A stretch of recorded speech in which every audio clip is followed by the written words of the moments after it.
Imagine the faint crackle of a fire in the distance, the low hum of desert winds slipping over sand, and the quiet rhythm of hooves pressed into earth. Now imagine, within that silence, the lingering scent of something both sweet and sharp, a fragrance carried across oceans and deserts, pressed into sacks, guarded by sailors, and weighed out in markets as if it were gold. That fragrance is cinnamon. Cinnamon to you today might be nothing more than the spice dusted over a pastry, swirled into tea, or hidden inside a cake. Yet centuries ago it was a marvel wrapped in myth, a substance worth fortunes, a reason for entire caravans to endure weeks of hardship. In the distant lands of Ceylon, modern-day Sri Lanka, the bark of the cinnamon tree was peeled, dried, and bundled into rolls. To hold even a small bundle was to hold the promise of wealth, the kind that crossed kingdoms. The origins of cinnamon trade are older than most written histories. Inscriptions from as early as the 2nd millennium BCE mention it among the prized goods carried to Egypt. Some believed it was brought by mysterious spice birds, who wove it into their nests, forcing brave men to climb and risk their lives to retrieve it. Others whispered of shadowed valleys where the spice grew guarded by serpents. These tales, exaggerated and repeated, did not diminish cinnamon's appeal. Instead, they added layers of secrecy and allure to a product that came, in truth, from simple trees grown in the warm, damp climates of Ceylon's coastal hills. The men who harvested cinnamon worked with patience. First, the young shoots of the tree were cut close to the root. The outer bark was scraped away, and the inner bark, soft, fragrant, and pliable, was peeled in thin strips. These strips, as they dried, curled into the familiar quills we recognise today. The process was tedious. The men who handled the bark stained their hands with its oils, their clothes smelling permanently of spice. For them, cinnamon was not treasure. It was labour, repetitive and exacting. But for distant markets, their bundles were worth enough to load onto ships and risk across dangerous seas. From the ports of Ceylon, cinnamon travelled outward. The harbours were crowded with small vessels, wooden ships built by local fishermen and larger foreign craft drawn by the scent of profit. Arab traders were among the first to dominate this route, carrying cinnamon across the Indian Ocean, through the Arabian Peninsula and into the bazaars of Alexandria. There it became a treasure of the Mediterranean world, coveted by Greeks, Romans, and Byzantines alike. You must imagine those early ports, not in the grandeur of a modern harbour, but as long stretches of sand and timber planks. Goods were carried in woven baskets balanced on shoulders. The scent of spices mingled with salt air, dried fish, and smoke from cooking fires. Merchants haggled not in loud bursts, but in measured tones, each word deliberate, for the price of a bundle could decide the survival of a voyage.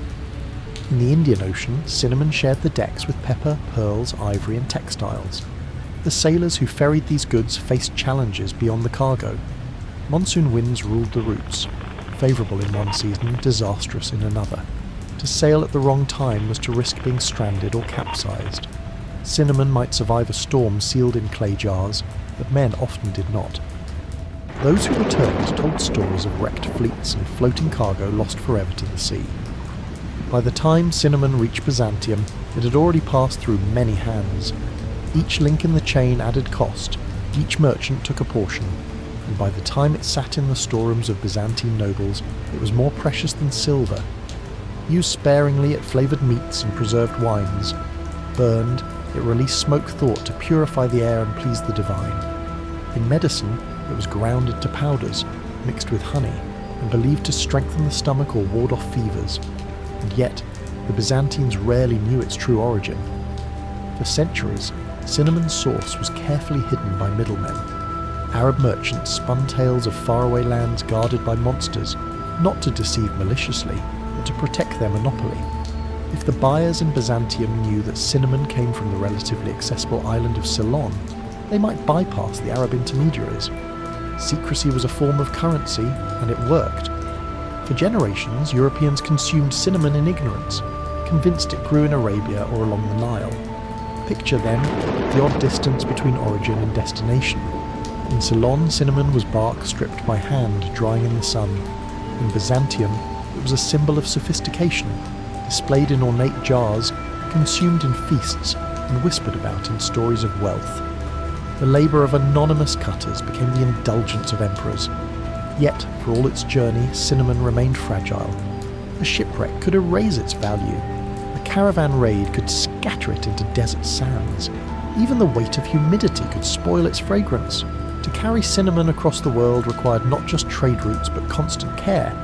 Clay jars sealed with wax, bundles wrapped in leaves, storerooms lined with cedar to protect it from pests. These details, boring perhaps, were the unseen backbone of its survival. You can imagine a merchant in Byzantium opening a container after months of waiting. He breathes in the scent, sharp and sweet, confirming its authenticity. He measures each quill against his ledgers, aware that any missing roll is not just spice lost, but profit wasted. He sells it to a noble household, where a cook shaves it into stew. The noble praises the richness of his table. Few pause to think of the sailors who braved storms, or the men in Ceylon whose hands smelled forever of bark. The story of cinnamon's journey is not only about profit, it is about connection, how a tree growing in the damp soil of an island could shape the flavour of meals thousands of miles away. It is about endurance, the spice surviving weeks in jars carried on backs, crossing deserts, sailing seas, and it is about ignorance, the Byzantines consuming it with no knowledge of the simple farmers and cutters who produced it. Yet this story, like the quills themselves, is only partially unfurled. Cinnamon's movement from Ceylon to Byzantium depended not just on ships and secrecy, but on entire networks of traders who left almost no trace of their names in history. They are shadows in the record, silent figures who passed bundles from one hand to another until the spice reached its final destination. Who were they, and what lives did they lead, carrying fragments of bark that emperors would treasure as gold? When you think of a commodity like cinnamon moving across continents, it is easy to picture only the grand scenes. The sails of ships swelling in the monsoon winds, caravans stretching across the desert horizon, Byzantine nobles sprinkling spice onto their tables. Yet behind all this were the ordinary, often tedious practices that made the trade possible. Rules of measurement, systems of taxation, and routines of storage that determined whether a single bundle of cinnamon arrived fragrant or spoiled. After leaving Ceylon, cinnamon almost always passed through the hands of Arab traders. By the early centuries of the Common Era, they had mastered the Indian Ocean winds, sailing between ports of South Asia, Arabia, and East Africa, with a predictability that baffled outsiders. They timed their departures with the monsoon, arriving in distant harbours just as the winds shifted, ensuring a return voyage home. This rhythm was as essential as the spice itself. Without it, cinnamon could rot on a ship or arrive in markets too late to fetch a proper price. Arab merchants did more than move the spice, they wrapped it in mystery. Their stories of cinnamon valleys guarded by winged beasts or serpents were not idle legends. They were protective shields, designed to keep rivals ignorant of Ceylon's true abundance. The merchants of Alexandria, of Constantinople, and eventually of Venice could not bypass the Arab middlemen so long as they believed cinnamon grew only in inaccessible enchanted lands. This secrecy allowed Arab traders to set prices as they pleased, turning each transaction into a careful balance of supply, demand, and guarded knowledge. Consider the port of Aden at the mouth of the Red Sea in the 9th century. Here, ships from India and Ceylon unloaded sacks of cinnamon alongside pepper, pearls, and cloth. The air was heavy with scents, the musk of incense, the tang of salt water, the bitterness of camel dung used as fuel. In warehouses built of mud brick, spices were stored in clay jars, sealed with resin to preserve their aroma. Merchants employed scribes to record every bundle, tallying weights in meticulous ledgers. These ledgers, written in careful Arabic script, were the true guardians of wealth, numbers inked onto parchment that represented voyages, debts, and expected profits. For buyers, cinnamon was sold by weight, measured in scales that had to be regularly inspected. Fraud was common. Merchants sometimes added stones or sand to sacks, disguising the extra weight. To combat this, markets instituted official weighers, men whose job was to oversee the balancing of scales, ensuring fairness. Yet even with oversight, disputes were frequent. The difference of a few grams could mean the profit or loss of a voyage. Cinnamon was too valuable for carelessness. As cinnamon crossed into Byzantine territories, the state itself sought to control the trade. Customs duties were imposed at ports, tariffs recorded in official registers. The Byzantine government saw in cinnamon not just a luxury but a source of revenue. Each merchant ship docking in Alexandria or Constantinople paid fees, and in turn, officials kept a portion of the spice for the imperial household. It was a system both practical and predictable, one that turned cinnamon into not only a culinary delight, but also a fiscal instrument. The Venetians would later inherit this system. By the medieval period, Venice had become the dominant European power in spice distribution. Venetian merchants bought cinnamon in Alexandria and carried it into Europe, where it was sold at enormous markups. The Venetians, like the Arabs before them, thrived on monopoly. They maintained tight control over shipping lanes, ensured secrecy of their sources, and built elaborate guild systems to manage distribution. Picture a Venetian spice warehouse in the 14th century. Tall stone walls, narrow windows to keep out humidity, rows of shelves stacked with jars and sacks. Inside, the scent was overwhelming. Pepper sharp, saffron floral, cinnamon sweet and biting. The spice was measured carefully, logged into records, and locked behind iron doors. Guards patrolled at night, for a single theft could mean ruin. These were not glamorous halls of trade, but quiet storerooms where clerks hunched over parchment, calculating margins with abacuses. The spice trade depended as much on their diligence as it did on the bravery of sailors. What made cinnamon so profitable was not just its rarity, but its perceived necessity. Physicians prescribed it as a remedy for ailments ranging from digestive troubles to melancholy. Religious rituals used it as incense, its smoke believed to carry prayers heavenward. In cooking, it was more than flavour, it was prestige. A host who could serve meat simmered with cinnamon proved his wealth. The demand remained constant, even when wars disrupted trade or when harvests failed. People could live without cinnamon, but they did not want to. This constant demand created intricate systems of credit. A Venetian merchant might borrow heavily to finance a spice voyage, using his expected cargo as collateral. If the ship returned safely, he repaid his creditors and profited. If it sank, he was ruined. Insurance contracts developed from these risks, written agreements that spread the danger among investors.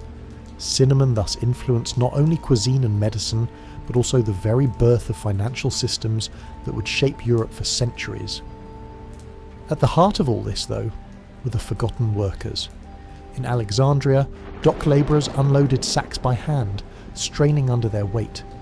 In Venice, apprentices swept storerooms, inhaling the dust of spices they would never taste. In Ceylon, bark cutters continued their repetitive harvests, their names lost even as their work fueled empires. Cinnamon's value was built not just on distance, but on anonymity, the countless men and women who touched it without recognition. For Byzantium, the dependence on Arab intermediaries was both a strength and a weakness. It ensured a steady flow of spice, but at inflated costs.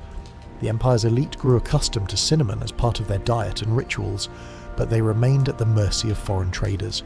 It was a relationship defined by both necessity and frustration. The Byzantines might complain of the prices, but they continued to pay. This long chain of dependence raises a curious question. How much of cinnamon's power lay in its flavour, and how much in the systems of secrecy and monopoly that surrounded it? If the Byzantines had known the truth, that cinnamon grew in abundance on an island not so distant, would its value have diminished?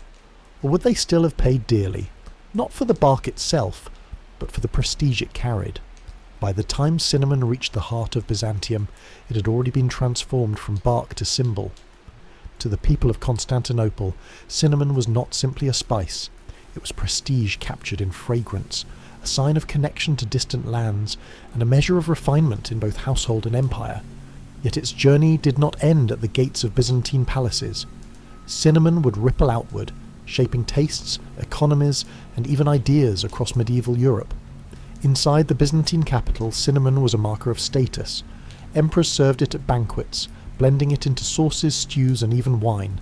The kitchens of Constantinople experimented with spice mixtures that combined cinnamon with cloves, pepper, and saffron, creating flavours both exotic and exclusive. Guests who dined at the emperor's table experienced not only the food, but the demonstration of power, the ability to command goods from across oceans. Cinnamon on a plate was as much a political message as it was a culinary choice. Religious rituals gave cinnamon another layer of meaning.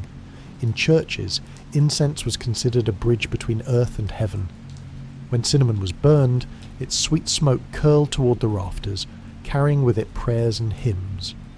Monks recorded the use of cinnamon in medicinal concoctions, prescribing it for stomach pains, coughs, and lethargy. Physicians trained in the Galenic traditions of balancing humours believed cinnamon to be warming, a quality that countered excessive cold or dampness within the body. Yet, for all its sacred and medicinal uses, cinnamon also appeared in the mundane. In apothecaries' shops, jars of cinnamon powder sat alongside dried herbs, oils, and resins. Customers purchased it in small amounts, each pinch weighed with care. Too expensive for the poor, it remained confined to the wealthy, but its presence in the market served as a quiet reminder that the Byzantine Empire sat at the crossroads of the world. The Venetians, by the late medieval period, carried this prestige further into Europe. By purchasing cinnamon in Alexandria and reselling it across the continent, they became the arbiters of spice. Markets in Florence, Paris, and London stocked cinnamon at prices that astonished common buyers. A single pound could cost what a labourer earned in a week. Recipes from noble households began to include it. Meats roasted with cinnamon, pastries flavoured with it, wines spiced and preserved with it. Cinnamon transformed from a Byzantine luxury into a European expectation for the wealthy. The demand for cinnamon shaped economies in quiet ways. Ledgers from Venetian spice houses reveal contracts, debts, and repayments tied directly to spice voyages. Kings and nobles borrowed to afford shipments, expecting future trade to cover their expenses. Even monasteries invested in spice merchants, using profits to fund churches or libraries. In this way, cinnamon helped fuel not only kitchens but institutions. Yet what strikes you most, looking back, is the imbalance between myth and reality. For centuries, Europeans believed cinnamon grew in Arabia or along the Nile, their ignorance carefully maintained by Arab traders. When Portuguese sailors finally reached Ceylon in the late 15th century, the truth was revealed. The spice that had commanded such mystery and price came from humble groves tended by villagers. The secrecy unravelled, but by then cinnamon's place in global commerce was secure. The discovery shifted power. European powers no longer depended on middlemen. They began to seek direct access to spice sources. The Portuguese built forts in Ceylon, the Dutch followed, and later the British. Each sought to control the groves, the harvest, and the trade. What had once been the lifeblood of Arab and Venetian merchants became a battleground for empires. Cinnamon was no longer a mystery but a colony. Still, the Byzantine chapter of cinnamon's story remains distinct. Here the spice was not conquered but consumed, not controlled but revered. It shaped rituals, flavoured meals, and whispered prestige. It turned ordinary bark into a symbol of power and faith. And in doing so, it demonstrated the strange alchemy of trade. How distance, secrecy, and demand can transform the simplest product into treasure. Reflect for a moment on this irony. The cutters in Ceylon peeled bark from trees, their hands stained with oils, their labour repetitive and uncelebrated. Across oceans, emperors sprinkled that same bark into their wine, considering it a luxury fit for rulers. Between the two stood countless traders, scribes, and sailors, each link essential yet forgotten. Cinnamon's journey was less about the spice itself than about the human web it wove, an unseen network binding distant lives. Perhaps the most enduring lesson lies not in the flavour but in the process. Cinnamon's path from Ceylon to Byzantium reminds you that history is built as much on the ordinary, harvests, ledgers, tariffs, storage jars, as it is on the extraordinary. It is shaped by men who weighed sacks at dusty ports, by clerks who inked contracts late into the night, by sailors who timed their voyages with the winds. These details, boring to some, were the threads of empire, and so the cinnamon quill curled in its drying becomes a symbol. A reminder that what seems small, a strip of bark, can alter economies, rituals, and lives across continents. From the damp groves of Ceylon to the golden halls of Byzantium, it carried not just flavour, but the weight of history. But as you imagine those quills, rolled and fragrant, ask yourself, if the Byzantines had known the humble truth of cinnamon's origins, would its value have changed? Or is it the mystery itself, the layers of distance and secrecy that gave it power? A single peppercorn once shaped empires, crossed oceans, and built fortunes. How could a tiny seed redraw the world's great roads of history? If you were to open a simple kitchen drawer today, you might find black pepper sitting quietly in a grinder or tin, so ordinary that it barely attracts notice.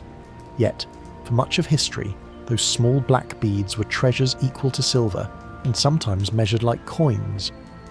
Pepper, unlike cinnamon, was not wrapped in layers of mystery. Its origins were known, its groves visible, its trade widespread. But it was precisely this visibility that gave it power. For pepper could be cultivated, harvested, and transported in volumes that cinnamon never achieved. Its abundance made it indispensable, and its indispensability made it the backbone of spice trade for centuries. The story of pepper begins in the humid hills of India, particularly the Malabar coast of Kerala. There, the pepper vine, Piper nigrum, clung to trees, sending out its climbing tendrils in search of support. Farmers trained these vines on poles or tree trunks, allowing the clusters of small green berries to hang in drooping spikes. Harvest was an art of timing. If picked too early, the berries lacked flavour. If left too long, they fell to the ground and spoiled. At the right moment, when the berries just began to redden, they were plucked and spread out on mats beneath the sun. Here, in the dull but essential act of drying, pepper's value was secured. For days, the berries were turned by hand, the heat of the sun shrinking them into the wrinkled black beads familiar. Today, farmers watched for signs of mould or decay, for a spoiled batch meant a season's loss. The smell was pungent, sharp and penetrating, clinging to the skin of those who handled it. This labour, carried out in silence by families and communities, was the beginning of journeys that would carry pepper thousands of miles across deserts and seas. From Kerala's ports, pepper travelled outward in sacks and baskets. Indian merchants loaded it onto coastal vessels bound for Arabia, Persia and East Africa. Early Tamil inscriptions and Greek accounts alike reference pepper, noting it as both common and coveted. Roman writers in particular obsessed over it. Pliny the Elder, in the 1st century CE, lamented that Rome sent vast sums of gold eastward every year to purchase pepper and other luxuries, draining the empire's coffers. To him, pepper was a symbol of both indulgence and dependence. The scale of this trade was immense. While cinnamon and cloves moved in small, precious bundles, pepper filled entire holds of ships. Its relative abundance allowed it to reach broader markets. A Roman household of moderate wealth could afford a pinch, and wealthy banquets might use it liberally. Pepper's sharp heat transformed simple dishes, disguising the flavour of preserved meats or fish, adding a layer of taste to grains and stews. It was not just flavour, it was necessity in an age when preservation was crude and diets monotonous. But to move pepper from India to Rome required systems as complex as any empire. Caravans carried it northward across Persia, through the deserts, to markets along the Euphrates. Ships sailed it westward across the Arabian Sea, unloading at ports like Aden or Oman, where camel trains waited to carry it into the interior. The Red Sea became a corridor of pepper, with goods shipped up to Egyptian ports, then carried overland to the Nile, and finally floated downriver to Alexandria. From there, pepper entered the Mediterranean world, to be sold in Rome, Byzantium, and beyond. Imagine the process not as a single dramatic voyage, but as a chain of ordinary tasks. Sacks stitched from coarse fibres had to be tied securely, their seams checked so that no berries spilled. Warehouses stored pepper in piles, where officials checked for moisture that could ruin the spice. Merchants kept careful accounts, each sack numbered, weighed, and matched against receipts. Taxes were levied at every border, fees scribbled onto clay tablets or parchment scrolls. These details were dull to record but vital for the trade's survival. The pepper roads, whether across land or sea, were not without danger. Pirates in the Arabian Sea targeted spice ships, while bandits in the desert raided caravans.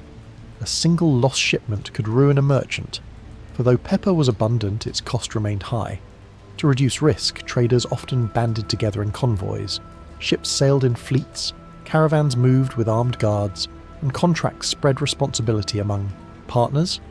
Pepper was not just a product, it was an industry, sustained by systems of cooperation and trust. The Roman appetite for pepper only grew.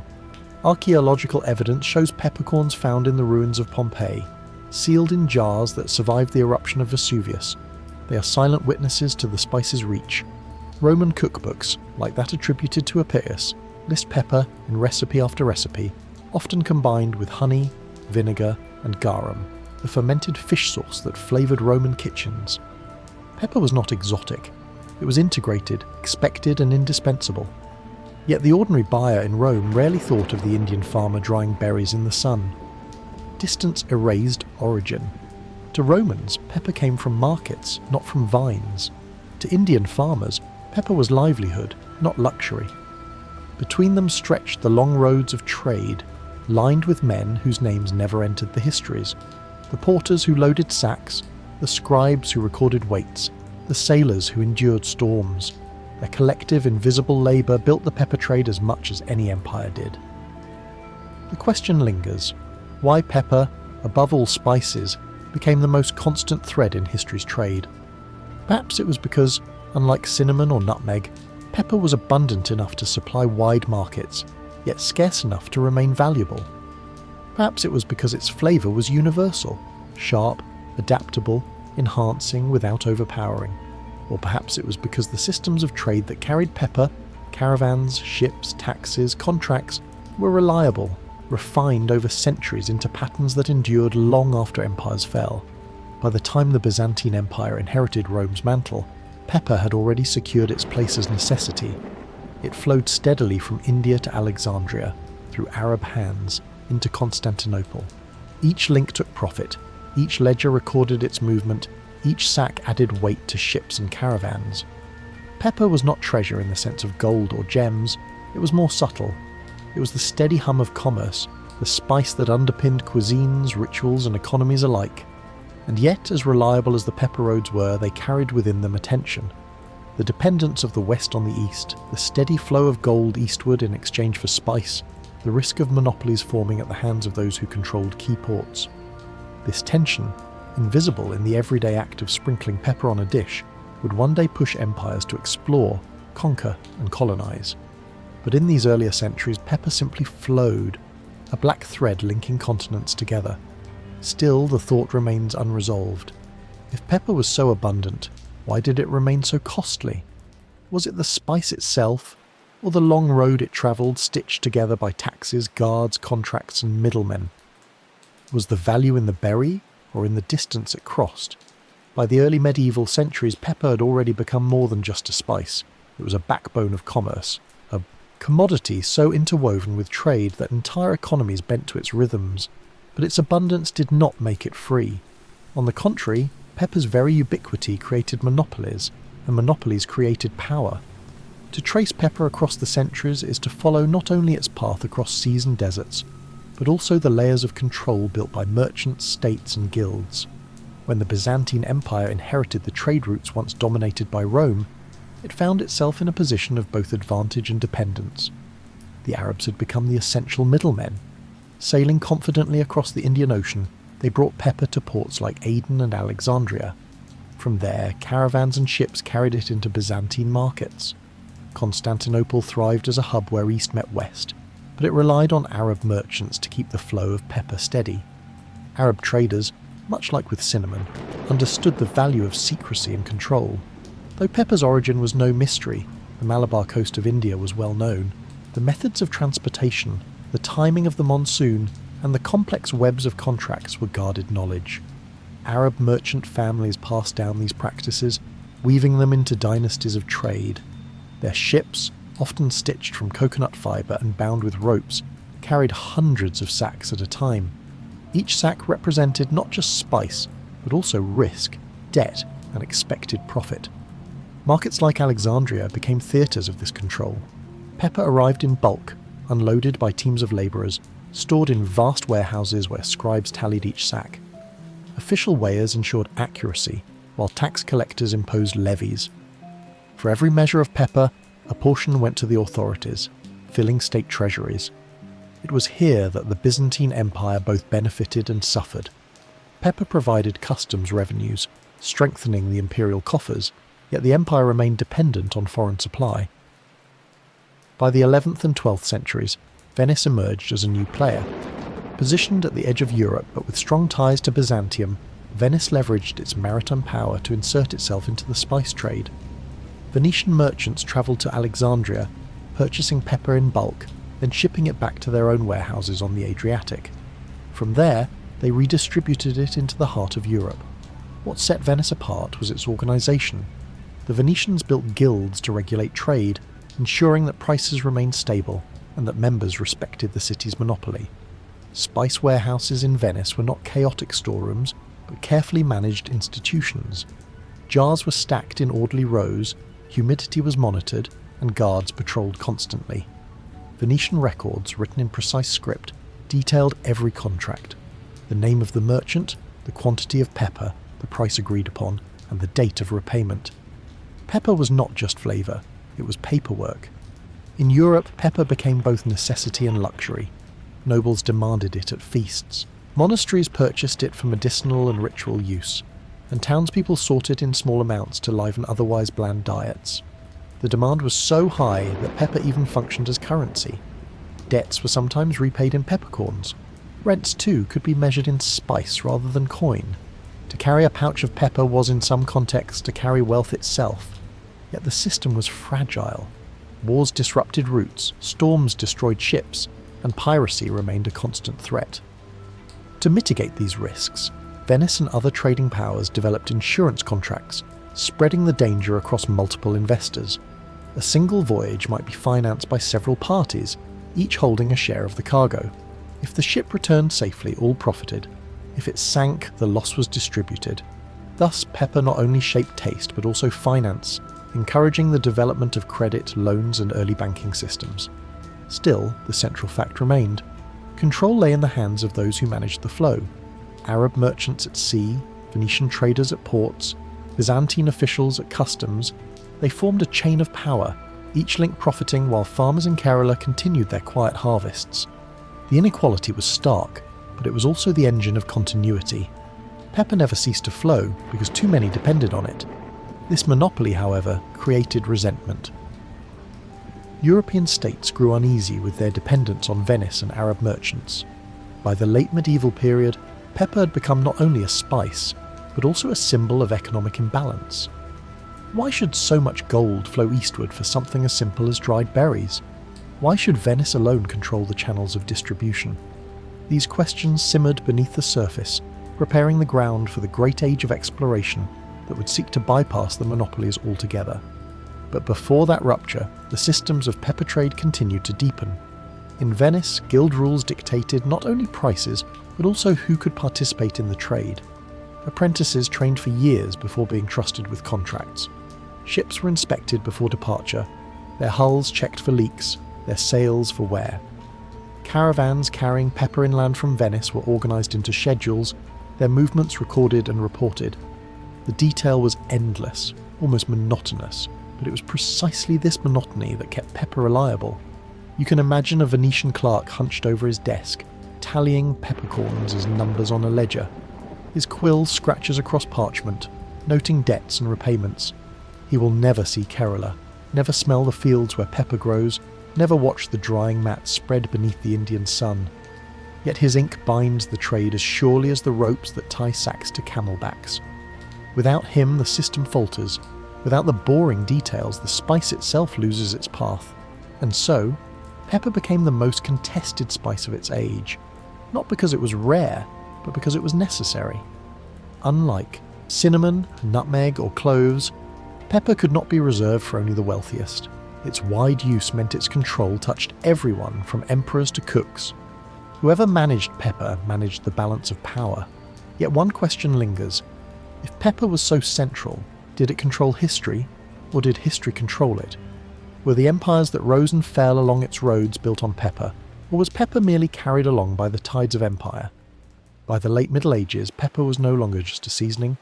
It had become a symbol of Europe's dependence on the East, and a catalyst for transformation.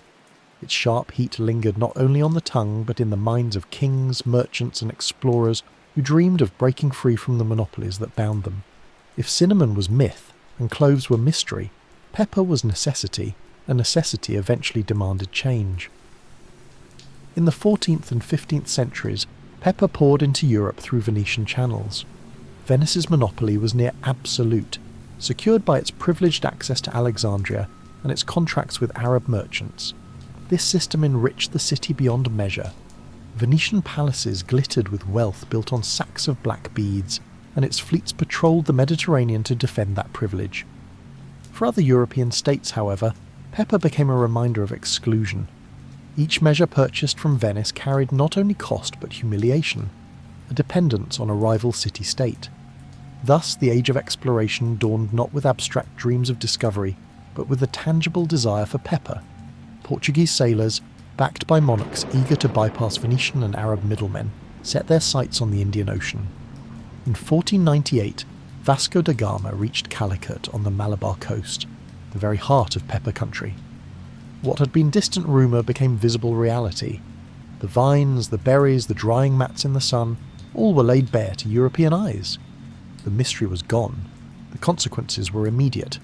Portugal established forts along India's coast, seeking to control the pepper trade directly. They built warehouses, imposed new systems of contracts, and armed their ships with cannons to enforce dominance. The pepper trade, once a web of shared monopolies and negotiated tariffs, turned violent. Sea battles erupted as Portuguese fleets clashed with Arab merchants who had long carried pepper across the Indian Ocean. The spice that had once travelled quietly in sacks now travelled under guard, escorted by warships.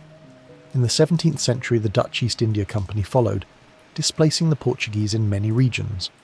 The Dutch, with their disciplined fleets and advanced financial systems, turned pepper into an industrial enterprise. They sought not only to control its flow, but to regulate its very production, dictating when and how much could be harvested. Farmers on the Malabar coast now served distant companies, whose ledgers in Amsterdam determined the price of their labour. Pepper had become more than trade, it was empire. And yet, for all the violence and conquest, pepper remained at its core a simple product of patient labour. Families in Kerala still tended vines, still plucked the berries at the right moment, still dried them on mats beneath the sun.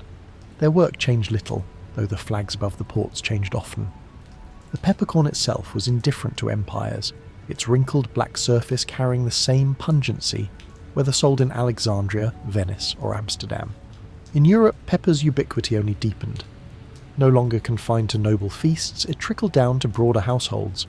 Its price, while still high, fell with the volumes imported directly from Asia. By the 18th century, pepper had become a staple of kitchens across the continent. It seasoned soups, stews, and meats. It was ground into powders, mixed with salt, and placed on every table. What had once been treasure became habit, its extraordinary past hidden beneath its ordinary present. The story of pepper, however, is not merely culinary.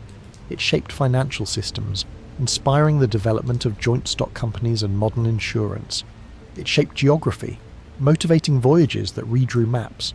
It shaped empire, fueling wars and colonization.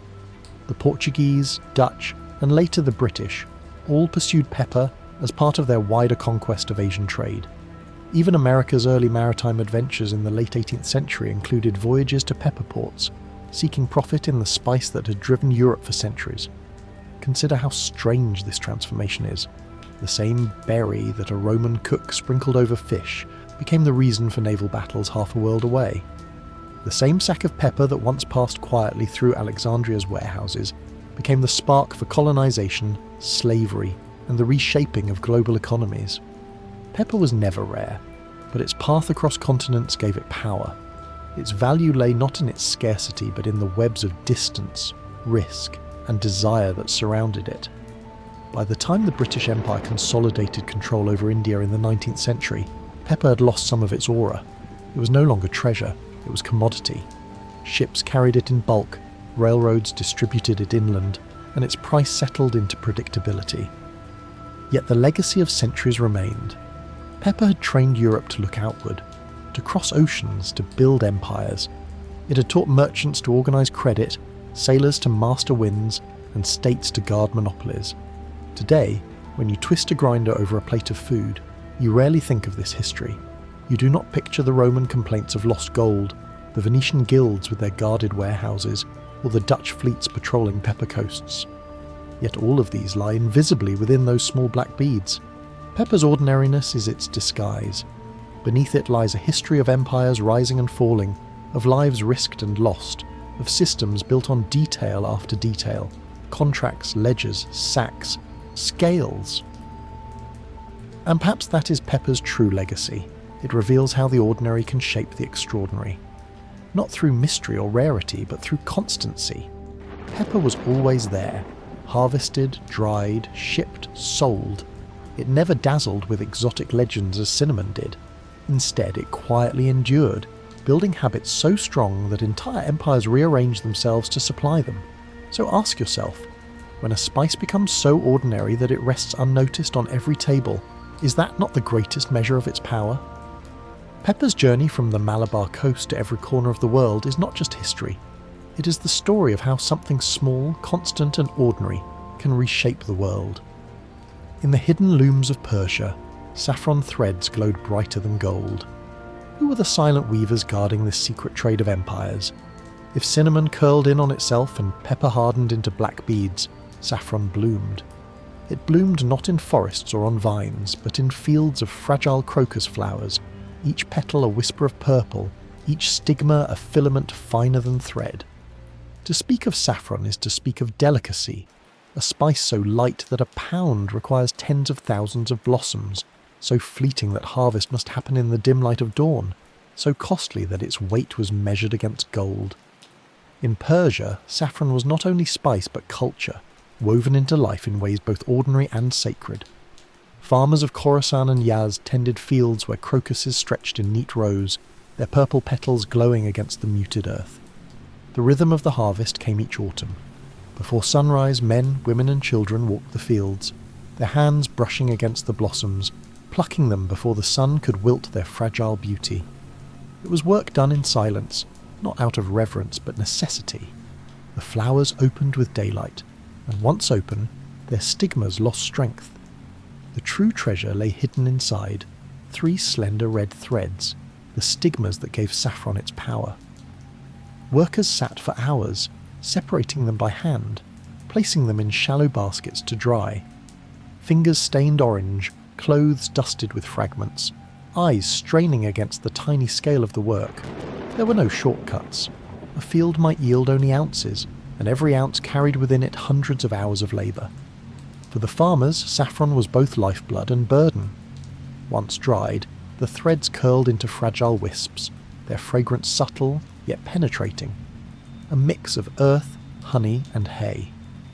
Packed into small cloth pouches or jars, saffron was then carried to bazaars, where its value was weighed not in sacks like pepper, but in pinches. A merchant might hold out a pouch smaller than his fist, and yet within it lay the wealth of a season. To guard against fraud, officials inspected the spice carefully, for unscrupulous traders often mixed threads with safflower or marigold petals. Authentic saffron had to be tested. Crushed between fingers, it released its distinct golden dye. In Persia, saffron found use in nearly every domain. Physicians prescribed it as a treatment for melancholy, fevers, and heart ailments. Mixed with honey, it became a tonic for digestion. In food, it coloured rice and stews with a golden hue, a colour as valued as the flavour itself. The dye was used for fabrics, especially those meant for ritual or royal display. In some traditions, saffron water was sprinkled during weddings, marking the air with both fragrance and colour. It was not merely spice, it was presence. And yet saffron was fragile in trade. Unlike pepper or cinnamon, it could not endure careless handling.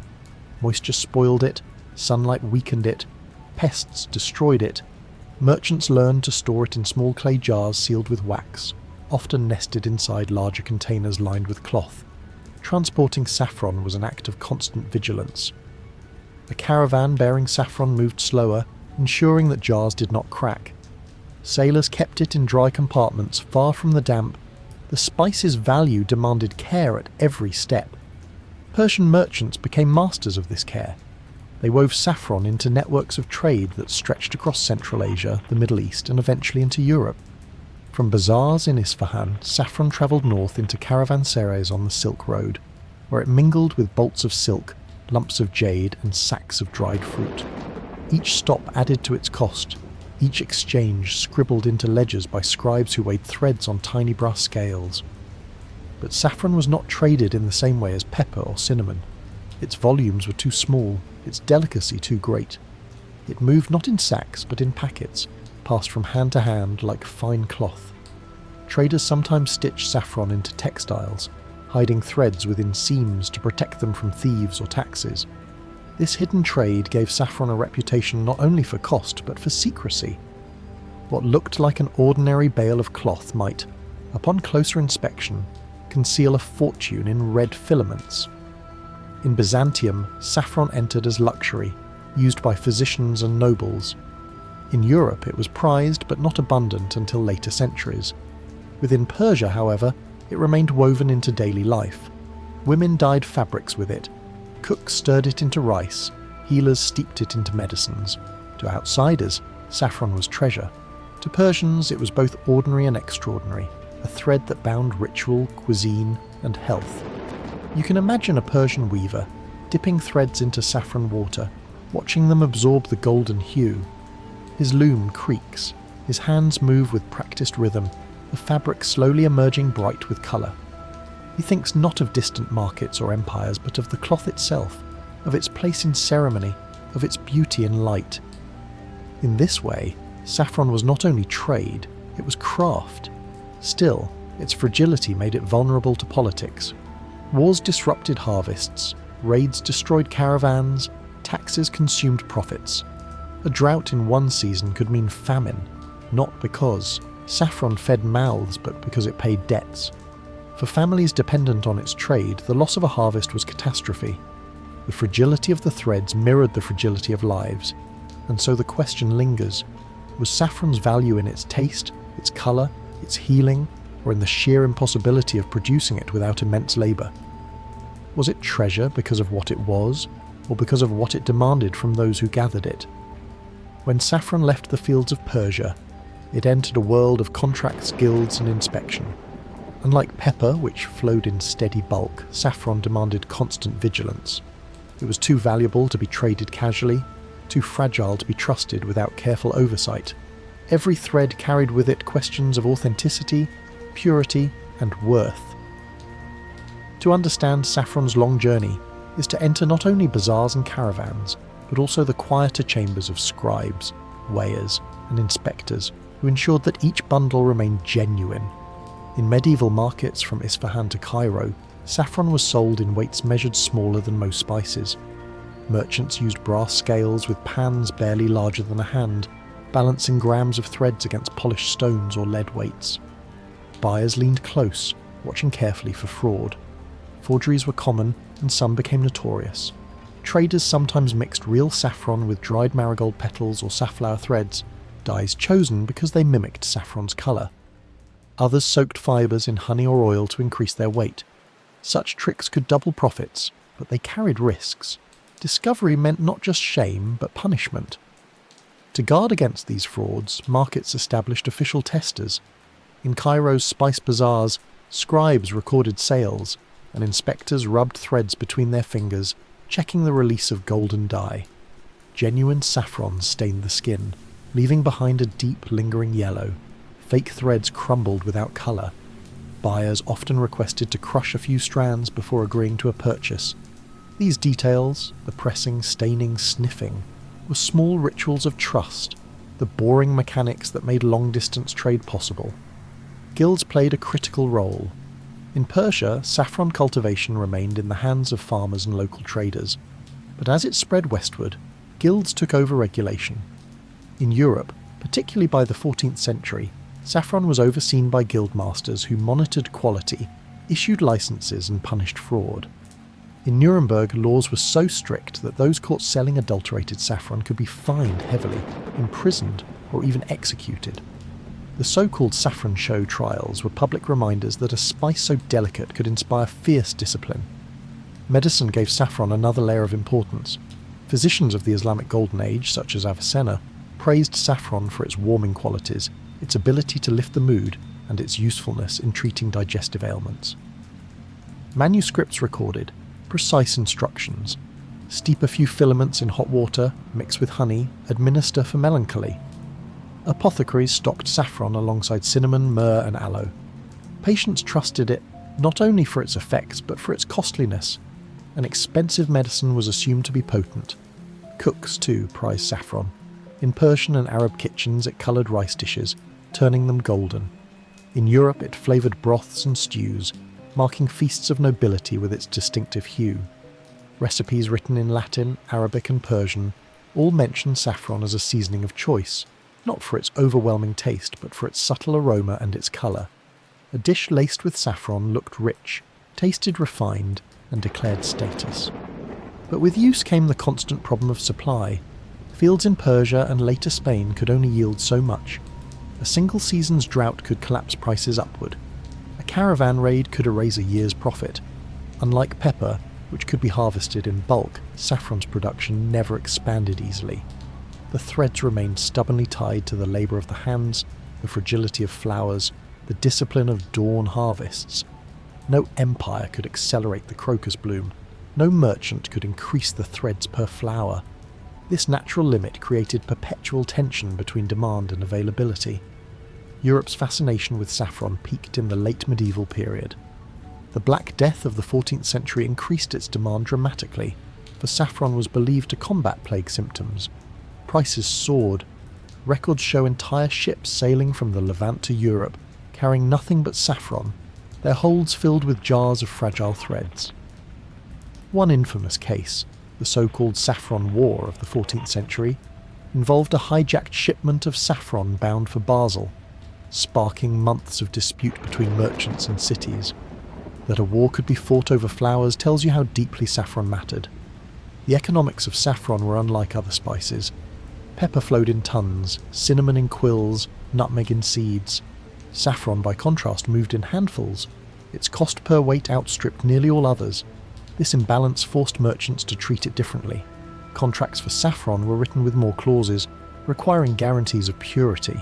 Storage rooms were drier, darker, more guarded. Even transport demanded care. Saffron was often carried in small sealed containers within larger shipments, cushioned against jolts and damp. For farmers, this meant dependence on markets far beyond their control. They harvested at dawn, dried the threads, sold them to local buyers, and watched as those threads travelled into guild-regulated cities where their value multiplied tenfold. The gulf between producer and consumer was immense. A Persian farmer's labour might become a European noble's delicacy, the profits pocketed by merchants and guilds in between. Still, saffron's influence stretched into culture as much as economy. Poems described its golden dye as the colour of dawn. Religious rituals used it in offerings. Travellers wrote of feasts where rice gleamed yellow in lamplight. In each of these, saffron was both detail and symbol. Small, fragile and fleeting, yet loaded with meaning. And so the quiet contradiction remained. Saffron's threads were delicate, its harvest backbreaking, its trade filled with fraud, its markets obsessed with control. Yet despite these burdens, saffron endured. It crossed deserts, seas, and centuries, its fragility somehow ensuring its permanence. But one question lingers unanswered. Was saffron's enduring power in its rarity, its colour, or in the systems of oversight that built entire guilds and laws around it? Could a spice so fragile have shaped history without the bureaucracies that guarded every single thread? By the later medieval centuries, saffron had long left the boundaries of Persia, weaving itself into the fabric of many societies, yet it never shed the imprint of its origins. The fragile threads, born of crocus blossoms in the Persian dawn, retained an aura of both delicacy and endurance. Unlike pepper, which spread in abundance, or cinnamon, whose myths obscured its source, saffron remained tied to the intimacy of its harvest. Wherever it travelled, it carried with it the memory of those bent hands plucking flowers before sunrise. In Persia, saffron never ceased to be more than trade. It became part of identity. Fields of purple flowers still stretched across Khorasan, tended by generations who considered saffron their inheritance. Persian cuisine relied on it, not as decoration, but as foundation. Rice dishes gleamed with golden hues, stews shimmered with fragrance, and sweets were infused with saffron water. To host a guest without saffron was to appear poor. To serve it was to display both generosity and continuity. In weddings, threads of saffron coloured not only food but fabric, dyeing veils and shawls with a shade as symbolic as it was beautiful. For Persians, saffron was not foreign, it was home. Europe, however, received saffron as treasure.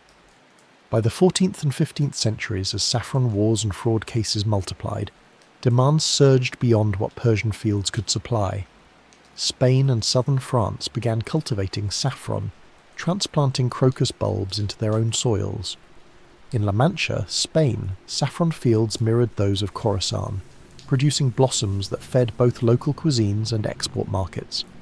In Nuremberg, guilds oversaw saffron quality so strictly that their laws became infamous.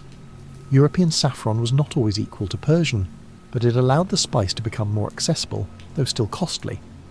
The fragility of saffron never lessened. Farmers in Spain rose before dawn, just as their Persian counterparts did, plucking blossoms while the dew was still heavy. Families sat together, separating stigmas with aching fingers, the work repetitive and slow. Each thread was still dried carefully, still stored in small jars, still weighed on delicate scales. Centuries had passed, empires had shifted, yet the labour remained unchanged. Saffron resisted mechanization, resisted shortcuts. Its value was tied to its stubborn refusal to yield easily. This fragility influenced more than trade. It shaped laws, guilds, and even punishments. In Basel, a single dispute over a hijacked saffron shipment sparked a war. In Nuremberg, adulterators faced execution. In Venice, contracts specified saffron down to the last gram. No other spice inspired such rigid oversight. Pepper might be abundant, cinnamon might be mythic, but saffron required vigilance so constant that it became an institution. Medicine preserved saffron's status as more than flavour. Across Europe and the Middle East, physicians prescribed it for ailments of the heart, stomach, and mind. Its reputation as a cure for melancholy made it a staple in apothecaries' shops, where small jars sat behind counters, measured out with solemnity. Even in the Renaissance, when new medicines entered Europe, saffron remained in recipes, its golden tinctures trusted to soothe and to heal.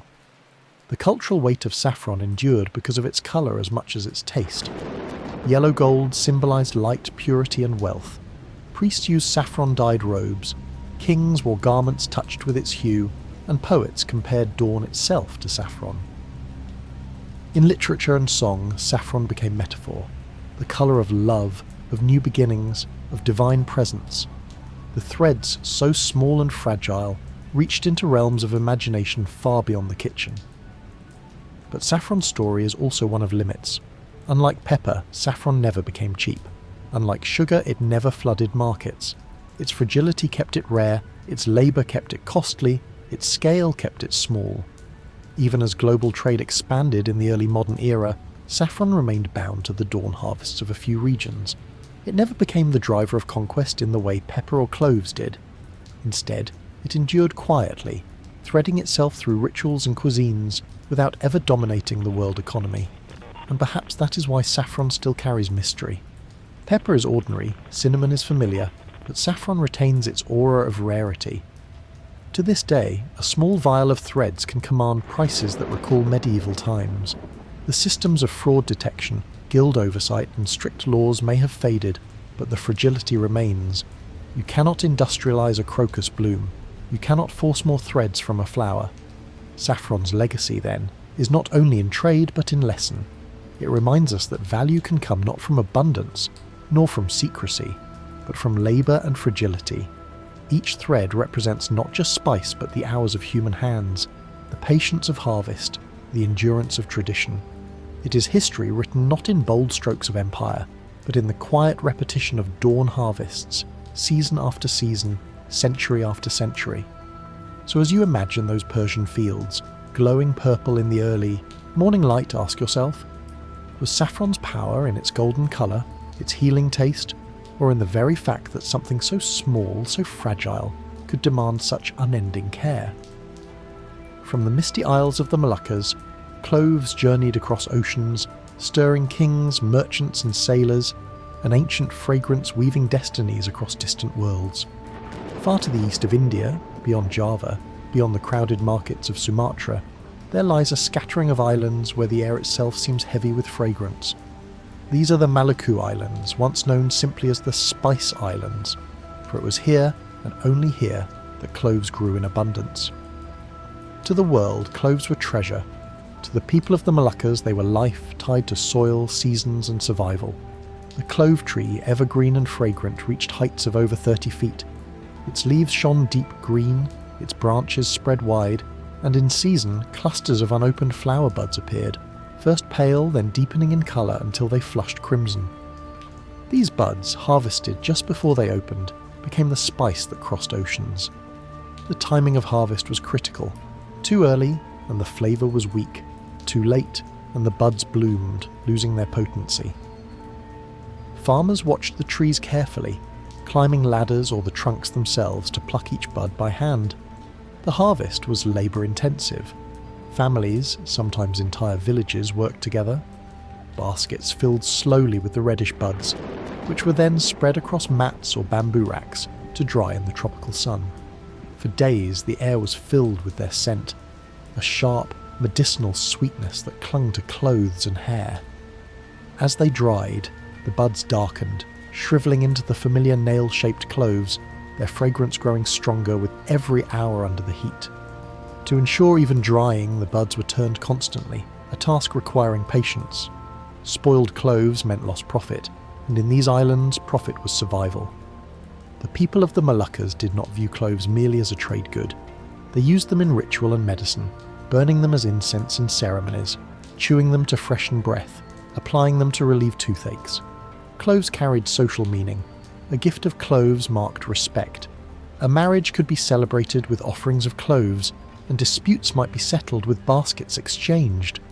To the islanders, cloves were woven into daily life long before they became a global commodity. Yet the world beyond the Moluccas hungered for them. Long before European ships arrived, clove trade flowed through regional networks. Malay and Javanese traders sailed to the Moluccas in small vessels, exchanging cloth, rice, and beads for cloves. These traders carried the spice westward, into the larger markets of Java, Sumatra, and Malacca. From there, Arab merchants picked them up, sailing across the Indian Ocean, weaving cloves into the same circuits that carried pepper, cinnamon, and saffron. In China, cloves were prized, not only for food but for courtly etiquette. Han Dynasty records tell of courtiers required to chew cloves before addressing the emperor, ensuring their breath was sweet. In India and Persia, cloves entered medicine, used in poultices, tonics, and perfumes. By the time they reached the Mediterranean, cloves were considered both luxury and necessity, valued for their strength in preserving meat and flavouring wine. The journey, however, was long. Cloves left the Moluccas in small boats, passed through countless hands, carried across seas and deserts, each step multiplying their price. In the Moluccas, they were abundant, part of the rhythm of life. In Constantinople, Cairo, or Venice, they were rare, costly, and symbolic of wealth. The distance itself was part of their value, but this abundance at the source created both strength and vulnerability. The islanders depended on clove harvests, yet they could not control the routes once the spice left their shores. Their prosperity relied on outside merchants who brought rice, textiles, and iron in exchange. The cloves left, wealth flowed in, but control was always partial. When harvest failed, hunger threatened. When trade faltered, debts grew. The very spice that defined their identity also bound them to distant powers. Consider the daily life of a clove farmer in the 13th century. He wakes before dawn, climbs a tree to harvest buds, returns with baskets heavy but fragrant. His family spreads them to dry, turning them carefully in the sun. By evening, the air is filled with their sharp sweetness. He knows traders will arrive in weeks, their sails on the horizon, and his baskets will become part of a cargo that stretches across the seas. Yet he will never see Cairo, never walk the markets of Venice, never know the names of those who pay fortunes for the very buds his children dry. Cloves thus carried a quiet paradox. They were rooted in one small corner of the world, yet they shaped diets, medicines, and economies across continents. They connected humble villages in the Moluccas to imperial courts thousands of miles away. Their fragility, harvested by hand, dried in the sun, vulnerable to storms and spoilage, was matched by their resilience, for even the smallest shipment carried power enough to sustain trade networks. And so a question lingers. How did these remote islands, so small on the map, hold such sway over the tastes and economies of faraway empires? Was it the strength of the spice itself, or the weakness of those who desired it, that made cloves from the Moluccas worth oceans of effort? By the medieval centuries, cloves had already travelled far beyond the small cluster of islands where they grew. Their scent lingered in markets from Cairo to Constantinople, their price noted in ledgers in Venice, their flavour described in the European recipes. Yet their path remained long, fragile, and heavily controlled. More than most spices, cloves reveal the structure of monopolies, how information, distance and power turned buds plucked in the Moluccas into treasures valued like silver and gold. For centuries, Arab traders held the keys. From ports in the Indian Ocean, Malacca, Aden, Hormuz, they moved cloves westward, mixing them into the same cargoes of pepper, cinnamon, and nutmeg. Ships timed their voyages with the monsoon winds, carrying bundles sealed in palm leaves or jars lined with wax. Once unloaded, cloves passed into caravans across Arabia and Egypt, finally reaching Alexandria. There, merchants sold them at staggering markups to buyers who had no idea of the island's exact location. Secrecy was as valuable as the spice itself. Few beyond the Arab traders knew where cloves truly grew, and fewer still had seen the trees. Venice thrived on this ignorance. By the 12th century, Venetian merchants controlled much of the spice trade into Europe, buying cloves in Alexandria and transporting them northward. In Venetian warehouses, cloves were sorted, weighed, and guarded with diligence. Ledgers tracked every ounce, taxes filled city coffers, and guilds enforced rules on pricing. For Venice, cloves were not mystery, they were income. The Republic built its wealth not on production but on mediation, positioning itself as the indispensable link between East and West. But the monopoly was fragile. Its strength depended on secrecy, and secrecy could not hold forever. By the late 15th century, European curiosity sharpened into ambition. Portuguese navigators, supported by their monarchy, sought a direct route to the sources of spice. Vasco da Gama's voyage to Calicut in 1498 opened the door, and within decades Portuguese ships pushed further east, past Malacca, into the very waters of the Moluccas. Here, the world changed.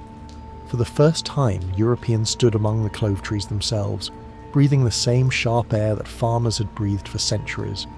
The secrecy of Arab merchants collapsed, the monopoly of Venice unravelled, and the Moluccas became battlegrounds. The Portuguese built forts, forged alliances with local rulers, and sought to control harvest directly. What had once been a quiet chain of trade became a violent contest. The Dutch followed in the 17th century, their East India Company bringing organisation and brutality. Determined to dominate the clove trade, the Dutch imposed restrictions on cultivation. In some islands, they destroyed trees to limit supply, ensuring that cloves grown only in Dutch-controlled territories retained high value. This policy, known as extirpation, was devastating. Farmers who had tended clove trees for generations saw their livelihoods burned. The scent of cloves, once tied to harvest and ritual, became tied to destruction. The Dutch system was built on detail. Contracts dictated precisely how much each village must supply. Inspectors travelled between islands, counting sacks, enforcing rules. Ships carried cloves under armed guard, their cargo insured by investors in Amsterdam. At every level, harvest, storage, shipment, sale, systems of control replaced the older networks of trust. The spice had become commodity, stripped of ritual, bound instead to ledgers and monopolies. For the people of the Moluccas, the shift was profound. Where once cloves had been exchanged for rice, textiles and beads, now they were extracted under duress, sold at fixed prices, and funneled into foreign treasuries. The rituals remained. Cloves still burned at weddings, still chewed for breath, still used in medicine, but the broader wealth no longer stayed in the islands. Profit drained outward, even as labour remained local. Europe, meanwhile, embraced cloves as never before. Apothecaries stocked them as remedies for toothache, indigestion and colds.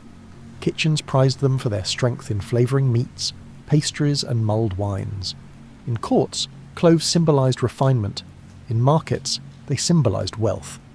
Yet few paused to imagine the islands from which they came. To Europeans, cloves were goods, not geographies. The Moluccas themselves disappeared behind the spice, known but unseen. And so cloves became more than a trade. They became conflict. Wars erupted between Portuguese, Dutch and local rulers, each seeking to control harvests. Forts were built, sieges waged, treaties signed and broken. For a spice no heavier than a pouch, empires risked fleets, soldiers and fortunes. The value lay not only in the spice but in the monopoly. Whoever controlled cloves controlled wealth, and whoever controlled wealth commanded power. Yet the system remained fragile.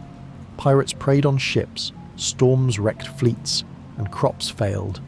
A single ruined harvest could alter prices across continents. To counter this, Dutch records became meticulous. Weights, yields, storage times, and distribution routes were documented in endless detail.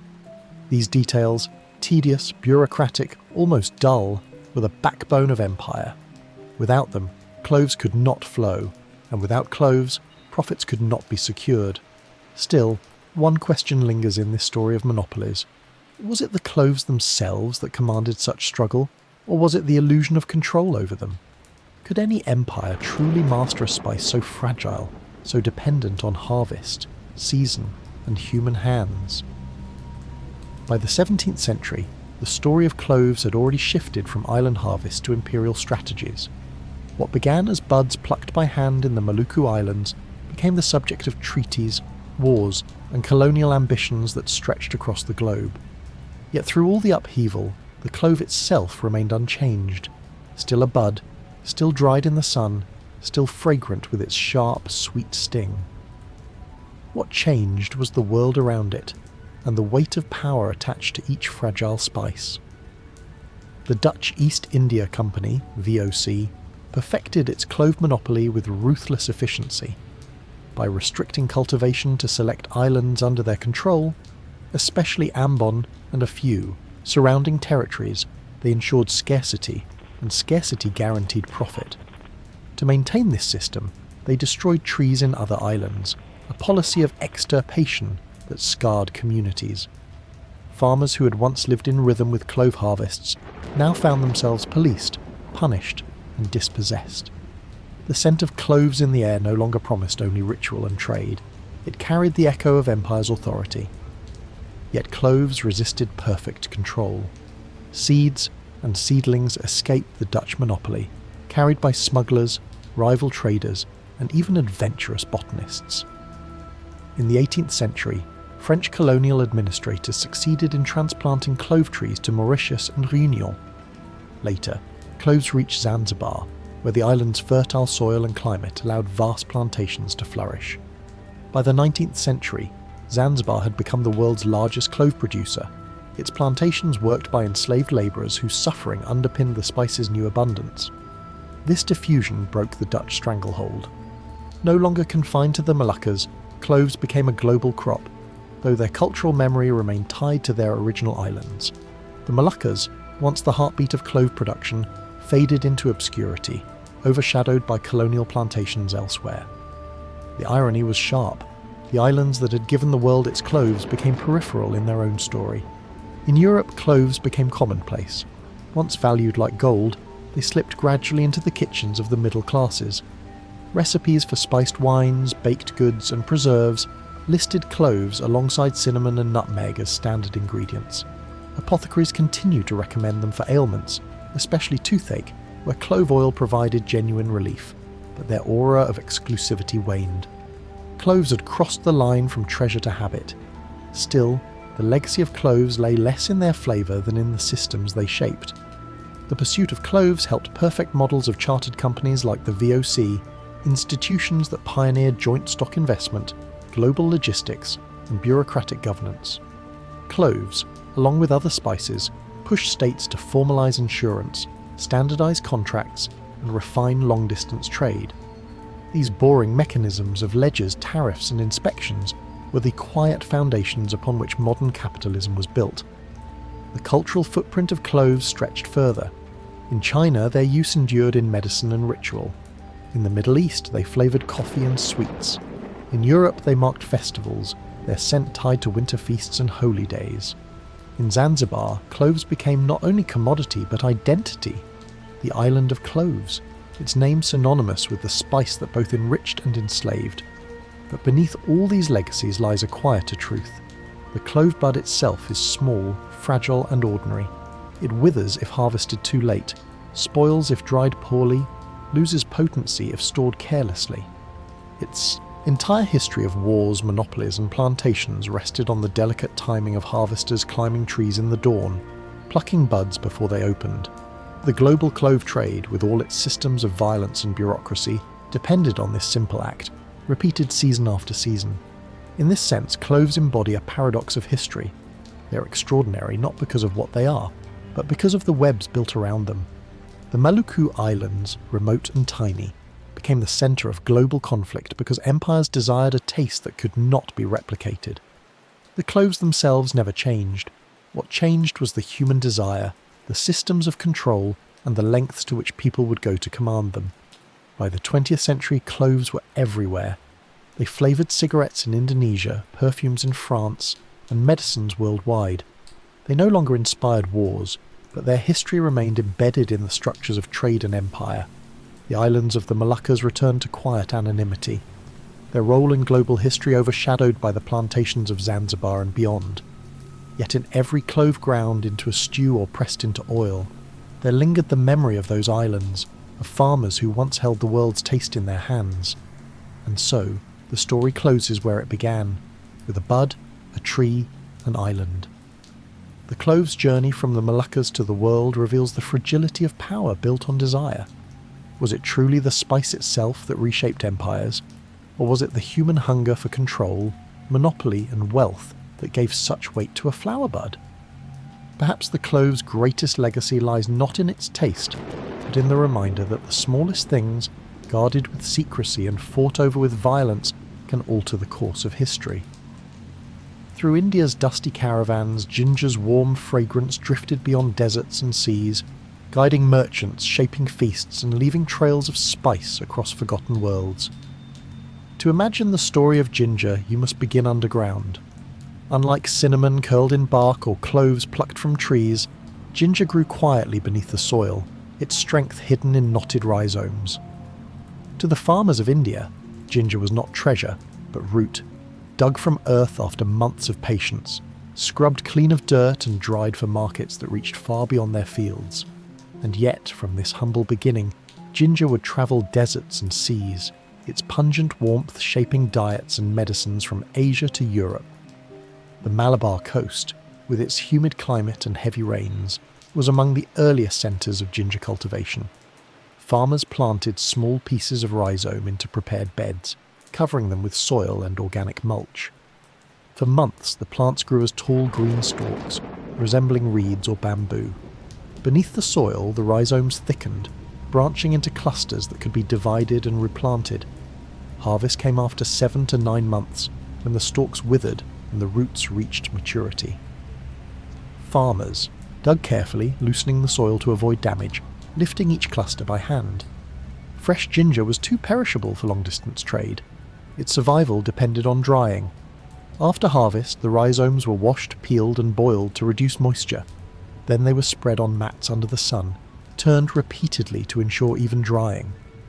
The air filled with their sharp, spicy fragrance, strong enough to sting the eyes. Once dried, the rhizomes shrank into light, fibrous chunks, capable of enduring weeks of caravan travel or months aboard ships. This transformation, from fresh root to dry cargo, was the first of many quiet steps that allowed ginger to join the great spice routes. In local markets, ginger was already more than food. It was medicine, prescribed for stomach troubles, nausea and colds. Ayurvedic texts described it as both warming and cleansing, a spice that balanced humours and restored vitality. Mixed with honey, ginger soothed throats.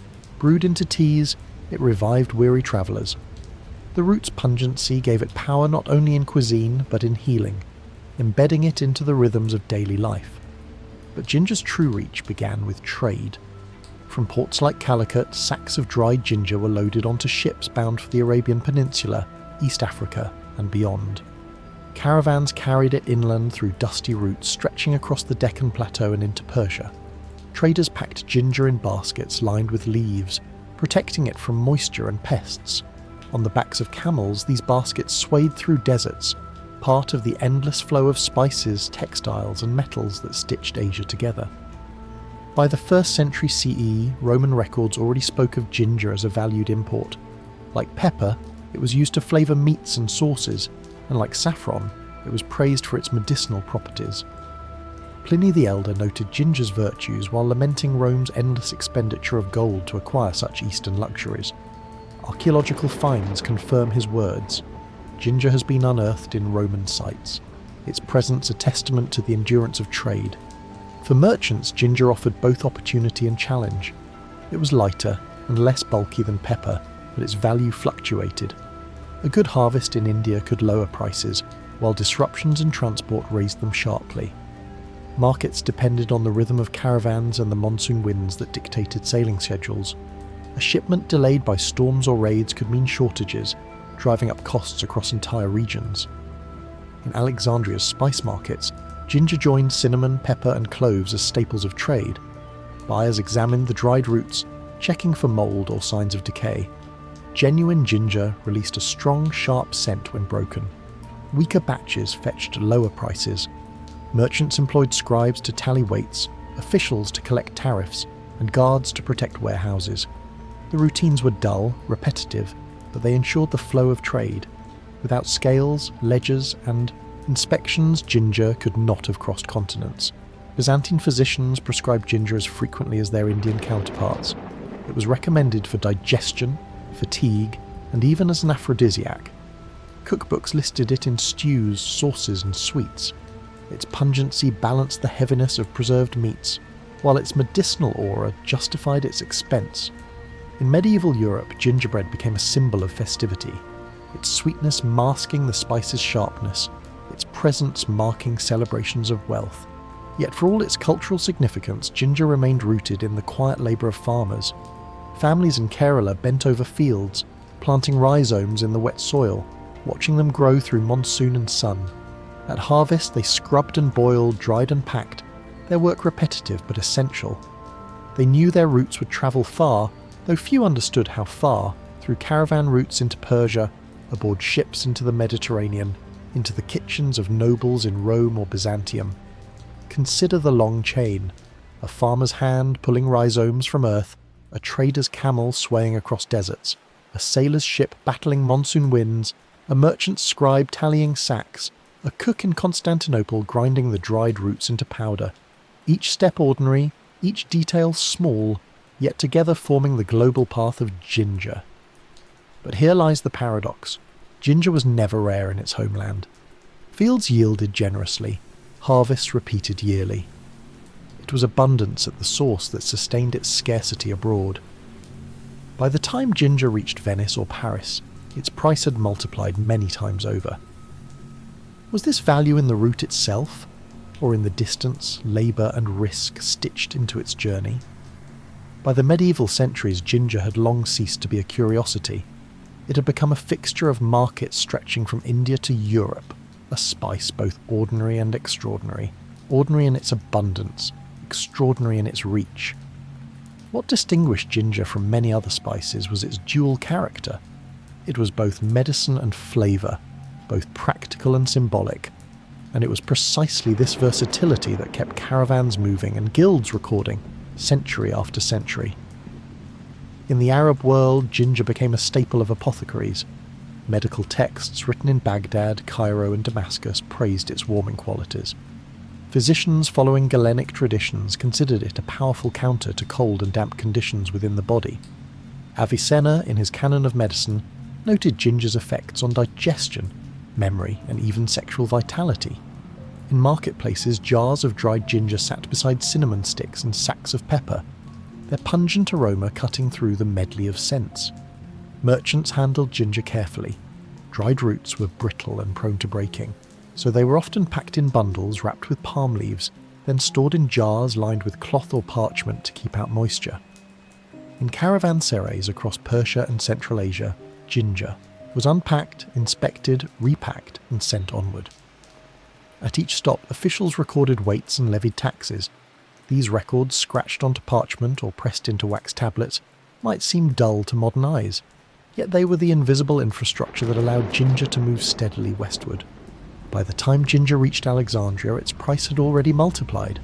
Arab merchants understood the rhythms of demand and supply, raising prices in years when harvests faltered or when war disrupted transport.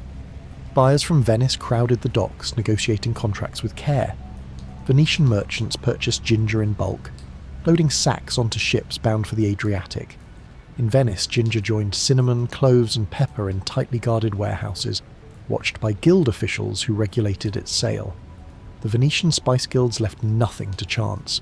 Prices were monitored, weights were standardized, and fraud was punished severely. Ginger was sometimes adulterated with cheaper roots, such as galangal, which resembled it in appearance but lacked its distinctive aroma. Inspectors crushed samples between their fingers, inhaling the scent, testing for authenticity. Guild records reveal endless lists of weights, prices, and fines. Tedious details, yet vital for a trade that could unravel with a single fraudulent shipment. In Europe, ginger's reputation straddled both kitchen and medicine. Apothecaries ground it into powders for tonics, teas and syrups. Physicians prescribed it for nausea, colds and indigestion. Monks grew small amounts in monastic gardens, not enough for trade but sufficient for local remedies. Cookbooks of the medieval period revealed ginger's culinary reach. It flavoured meats, thickened sauces and spiced pastries. Its heat balanced the sweetness of honey and sugar, creating tastes that defined festive tables. Perhaps no food captured ginger's European role better than gingerbread. By the 14th century, gingerbread had become a fixture of fairs and festivals. Honey, flour and ginger combined into dense cakes, sometimes pressed into moulds that bore the images of saints, animals or noble crests. These cakes were sold at markets, carried as gifts, and consumed as symbols of both festivity and faith. The spice that had travelled across deserts and seas now found itself baked into the daily joys of common people. But ginger's popularity was not without tension. Its cost remained high, even as its use spread. A pound of ginger might equal a labourer's week of wages. Nobles could afford it liberally, common households bought it sparingly. This imbalance reflected the broader dynamics of spice trade. Abundance at the source translated into scarcity at the destination, sustained by distance, taxes and monopolies. The reliance on ginger extended into finance. Just as pepper underpinned contracts and credit, ginger too became collateral in loans. Merchants pledged shipments to secure capital, with guilds acting as guarantors. Insurance contracts recorded risks. Storms at sea, raids on caravans, spoilage and storage. A sack of ginger was never just root. It was an entry in ledgers, a calculation of profit and loss. Yet the spice's resilience lay not in economics alone, but in perception. Ginger was seen as health itself, warming, cleansing, restorative. In winters it was stirred into wines to ward off chills. In summers it was brewed into syrups to ease fevers. Its use crossed boundaries of class and faith, appearing in Islamic medicine, Christian feasts and Jewish kitchens alike. In this way, ginger was not just traded but shared, its pungency uniting cultures across distance. Still, ginger's story in medieval trade reveals a quiet irony. It was never rare in India, never mysterious like cinnamon, never monopolised as cloves were. Its power came from reliability, from the steady flow of sacks across caravans and ships, and yet this very reliability made it indispensable. Ginger was not glamorous, it was essential.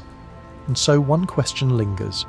Did ginger shape history because of its flavour and healing, or because it filled a role others could not, steady and constant, the spice that held the caravan routes together when rarer goods faltered?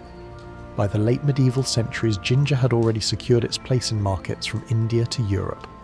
But as the old monopolies of Arab and Venetian traders began to falter, new powers turned their eyes eastward. The age of exploration, so often remembered for gold and glory, was also driven by spices. And among them, ginger held a quiet but persistent allure. The Portuguese, after securing their routes around Africa to Calicut, quickly recognised ginger's role as a staple. Unlike cloves or nutmeg, which were tied to small islands and limited harvests, ginger was abundant. Its cultivation spread across India, Southeast Asia, and eventually beyond, making it a spice both desirable and accessible for direct colonial trade.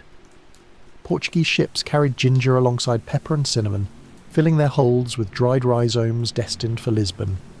There the spice entered European kitchens and apothecaries, in volumes far greater than before. The Dutch and English followed, incorporating ginger into their vast networks of colonial commerce. In the Caribbean, ginger was introduced as a plantation crop, though it never dominated as sugar or tobacco did. Still, it flourished, adding new streams of supply to the global market. Jamaica in particular became a significant producer by the 17th century, its ginger exported to Europe where it competed with Indian harvests. The route that had once travelled dusty caravans across Persia now crossed the Atlantic in barrels packed into the holds of colonial ships. This spread reduced ginger's aura of exclusivity, but it deepened its ubiquity. By the 18th century, ginger was present in almost every European household in some form. Powdered for cooking, steeped in teas, or candied for, Sweet's gingerbread became more elaborate, with iced decorations and moulded shapes sold at fairs. Ginger beer emerged as a popular drink, brewed for its sharpness and warmth. No longer confined to nobility, ginger became democratic, a spice for the wealthy and common alike. Yet ginger never lost its medicinal reputation. Physicians in the Renaissance and Enlightenment continued to prescribe it for digestion, nausea, and colds. Sailors carried it on long voyages to combat seasickness. Apothecaries stocked it in syrups, lozenges, and tinctures, often labelling it as a remedy for weakness of the stomach. Its value endured not in mystery but in reliability. Unlike exotic spices tied to myth, ginger's power lay in its consistent effect, proven again and again in households and clinics. Financially, ginger also played a role in the maturation of global trade systems. Insurance contracts in London listed barrels of ginger alongside sugar and indigo. Merchants calculated profits based on expected yields from Jamaica or India. Prices were monitored closely, adjusted for harvest reports, shipping delays, or conflicts at sea. The once tedious ledgers of Arab and Venetian scribes found new counterparts in European offices, where clerks noted every shipment with quills dipped in ink. The mechanics were the same: boring details, steady records, invisible hands sustaining the flow of spice.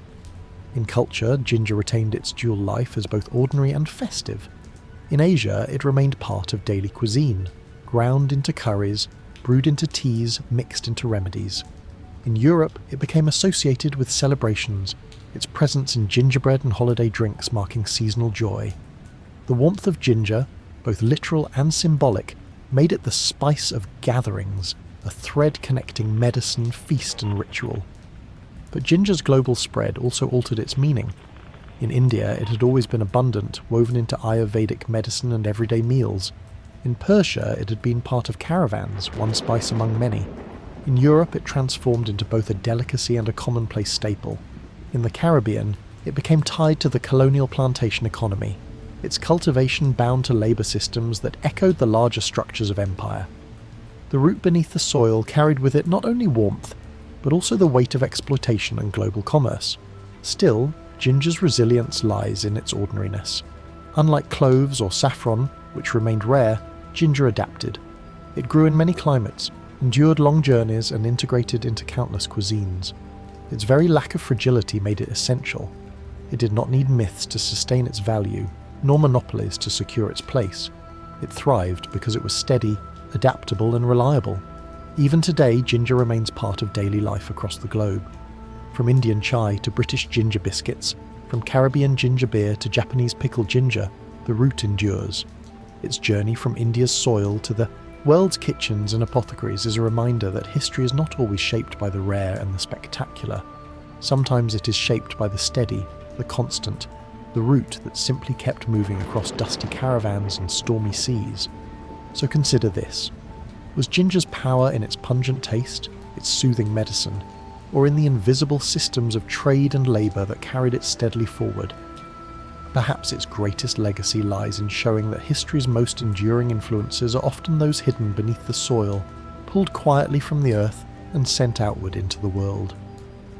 Across barren lands, silent caravans carried salt, the quiet treasure of life, etching forgotten roads that once bound kingdoms, deserts, and distant seas together. Not all treasures sparkled.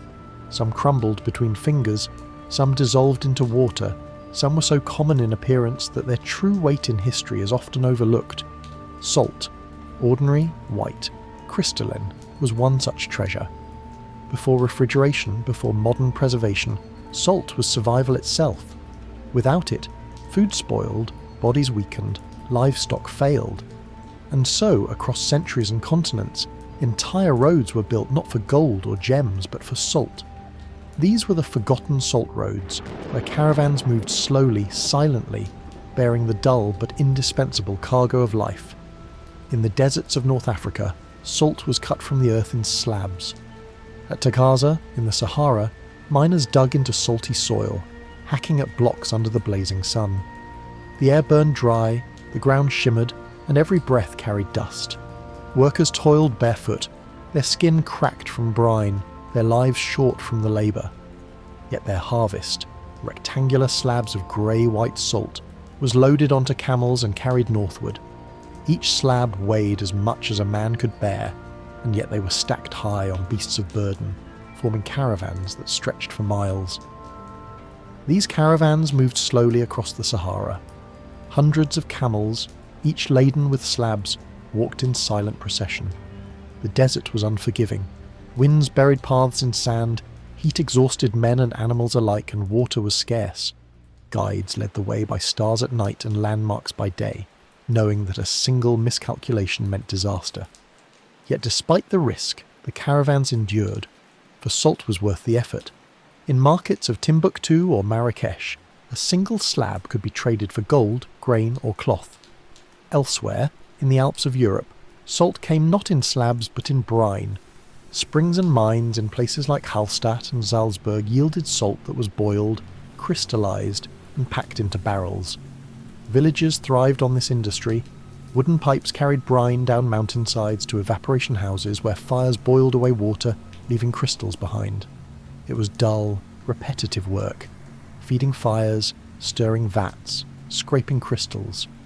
Yet this labour fed cities, armies, and kingdoms. In China, too, salt routes stretched for miles. Imperial. Dynasties taxed salt heavily, recognising it as a dependable source of revenue. Salt workers along the coast boiled seawater in great iron pans, while inland miners extracted rock salt from caves. Once gathered, the salt was loaded onto carts, barges, or carried on men's backs along narrow roads. The state maintained registries, licenses and taxes, creating one of the most elaborate bureaucracies of the ancient world, all centred on salt. What made salt different from other commodities was its necessity. Cinnamon, pepper, cloves, these were luxuries, valued for taste and prestige. Salt, by contrast, was survival. Every person needed it, every day. Livestock required it, soldiers demanded it, communities hoarded it. Wars were fought not only for borders but for access to salt mines. Taxes on salt filled imperial treasuries. The French monarchy relied heavily on the gabelle, the salt tax, which became one of the most resented levies of the Ancien regime. In India, centuries later, British control over salt would provoke Gandhi's famous march. But in earlier centuries, the salt roads themselves were monuments to endurance. Picture a caravan departing to Gaza, camels groaning under weight, drivers leading them into the shimmering desert, the horizon empty except for heat haze. Days stretch into weeks. At each oasis, the animals are watered, the slabs adjusted, the counts tallied. Scribes note numbers in ledgers, marking debts owed, taxes due, profits expected.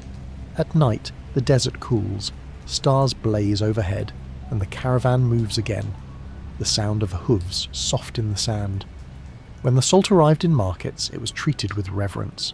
Traders inspected slabs, tapping them with knives to test hardness, chipping off pieces to taste. Buyers knew the value instinctively. Without salt, they could not preserve meat, could not flavour food, could not endure. Each transaction was written into ledgers, recorded in contracts. Taxes were collected, sometimes in salt itself, the slabs stacked in storerooms as both commodity and currency. The roads themselves became arteries of culture. Along the Sahara routes, caravans carried not only salt but also gold, ivory and slaves.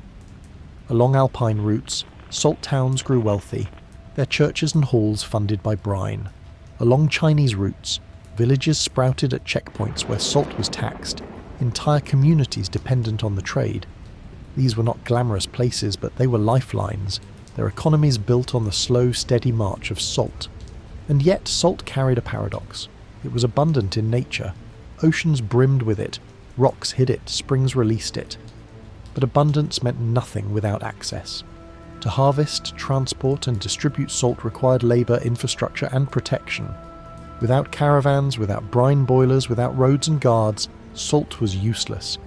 Its value lay not in rarity but in the effort required to move it from earth to table. So one question lingers. Was it the salt itself, or the roads carved for it, that truly shaped history? Did salt matter because it was vital, or because its movement bound together people, caravans and empires in ways they could not escape? Salt's story is not just one of caravans trudging across deserts or villages boiling brine over fires. It is also a story of ledgers, licenses and taxes. Few commodities in history were so deeply entwined with the machinery of the state. Salt was indispensable to life, predictable in demand and difficult to replace. Governments recognised this, and again across the centuries, they transformed salt into revenue. In China, the salt monopoly became one of the empire's most enduring institutions. As early as the Han dynasty, officials realised that taxing salt offered a stable and immense source of income.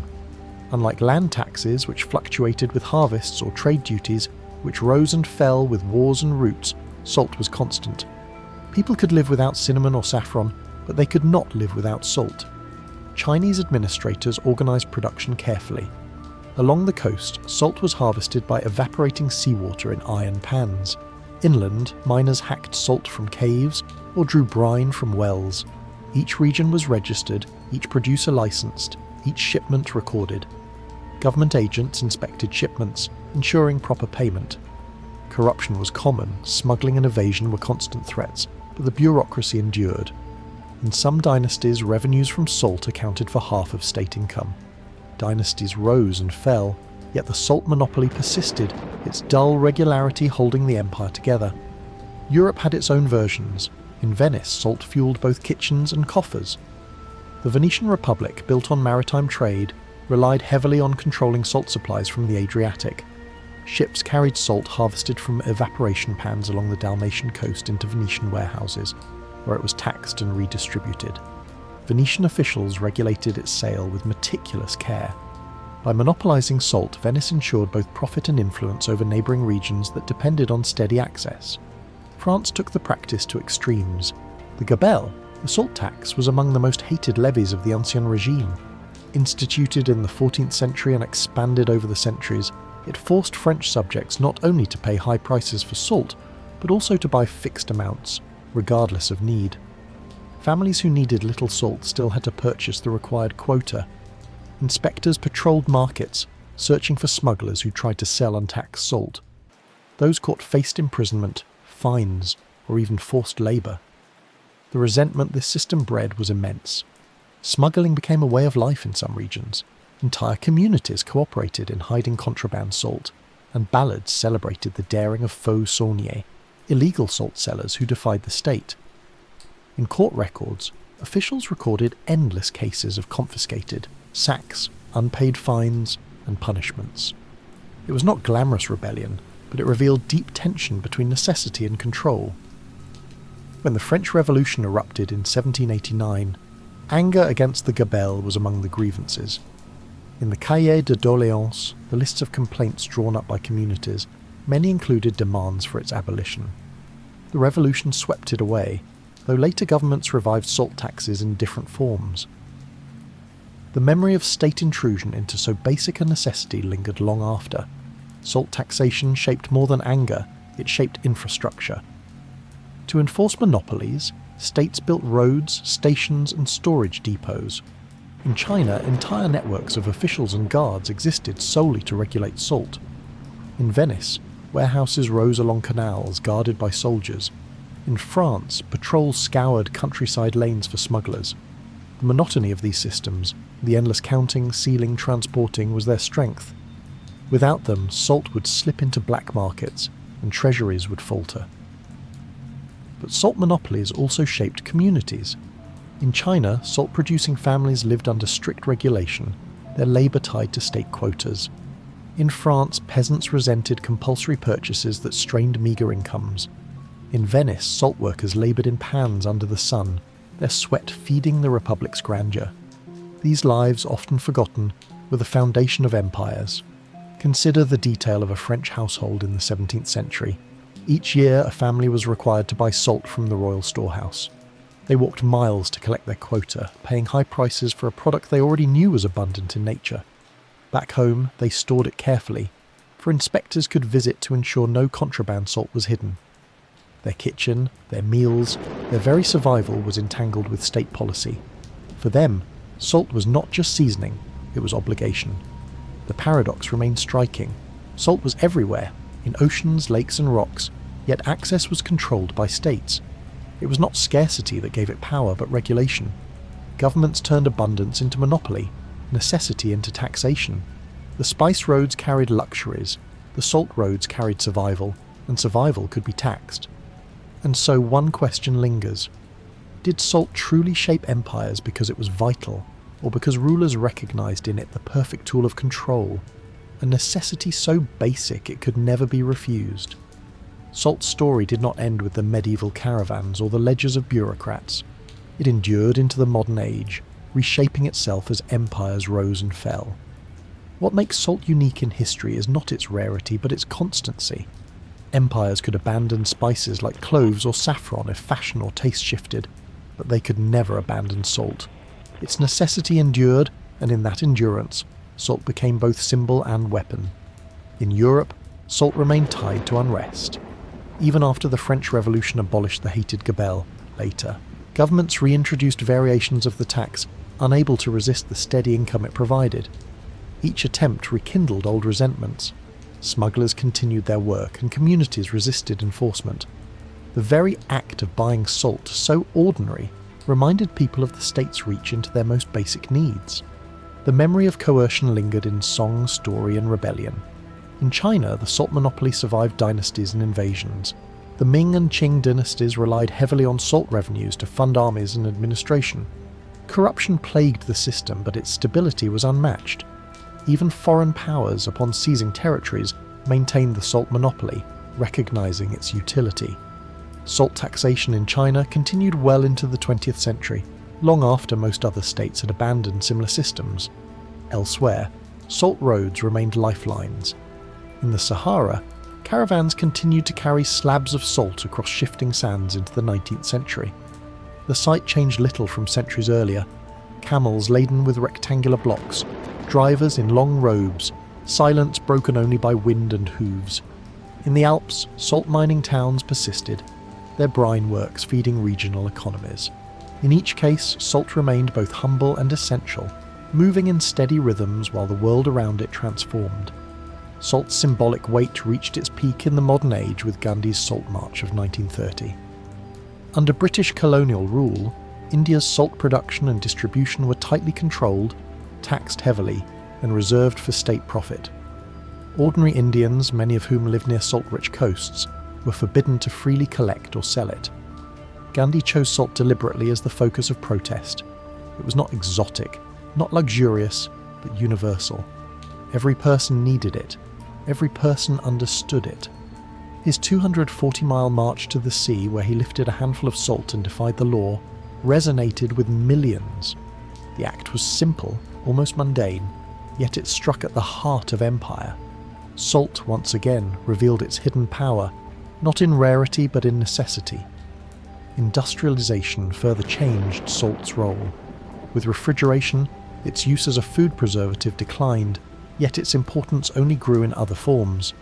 Salt became vital for chemical industries, used in producing soda ash, chlorine, and countless compounds that underpinned modern economies. The same mineral once hauled on camelback across deserts now fed factories, powering the transformation of economies worldwide. In this new form, salt was less visible, but no less indispensable. Even culturally, salt retained its symbolic presence. In rituals across Europe and Asia, spilling salt remained an omen, throwing a pinch over the shoulder a gesture of warding. In Russia, bread and salt were offered to guests as signs of hospitality. In Japan, salt purified sumo wrestling rings and funeral rites. In language, salary itself comes from salarium, the allowance for Roman soldiers to buy salt. Minerals so common remained deeply embedded in meaning. The legacy of salt roads is therefore layered. At one level, they were practical routes, dusty tracks in deserts, brine paths in mountains, bureaucratic trails of taxation. At another, they were symbols of endurance and survival, connecting distant peoples through something as ordinary as seasoning. And at yet another level, they were political, their control shaping empires and provoking revolutions. Consider again the caravans of the Sahara. To watch them was to see history in motion, slabs mined in brutal heat, carried across endless dunes, traded in markets where gold and salt held equal weight. The road itself, silent and repetitive, held civilizations together. Without those caravans, without those roads, kingdoms like Mali or cities like Timbuktu could not have thrived. The same was true in Europe, China and India. Salt routes built stability not through spectacle but through monotony. Perhaps this is salt's greatest lesson. History is not always shaped by grand battles or rare treasures. Sometimes it is shaped by what everyone touches daily, what no one can live without. Salt scattered on food, rubbed into meat, dissolved into water is invisible in use. Yet it has moved armies, funded empires, sparked revolts, and inspired protest. Its story reminds us that the ordinary can be extraordinary when seen across centuries. So as you reflect on the long journey of salt, from mines and pans to caravans and taxes, from revolutions to factories, consider this question. Was salt's true power in its crystals, or in the way humanity built entire systems of survival, governance, and resistance around it? In the Isles of Fire, nutmeg bloomed like a secret flame. Its fragrance carried in dreams, shaping voyages, empires, and destinies across oceans. In the heart of the Indonesian archipelago lies a small cluster of islands scarcely visible on most maps. These are the Banda Islands, volcanic, fertile, and remote, once the sole source of nutmeg. Before the world knew them as battlegrounds for empire, they were simply homes to farmers who tended trees that gave a spice unlike any other. From these islands, fragrant seeds travelled into global history, sparking wars, fortunes and tragedies, all because of the aromatic heart of a fruit. The nutmeg tree was delicate, tall, evergreen, with glossy leaves and small yellow fruit.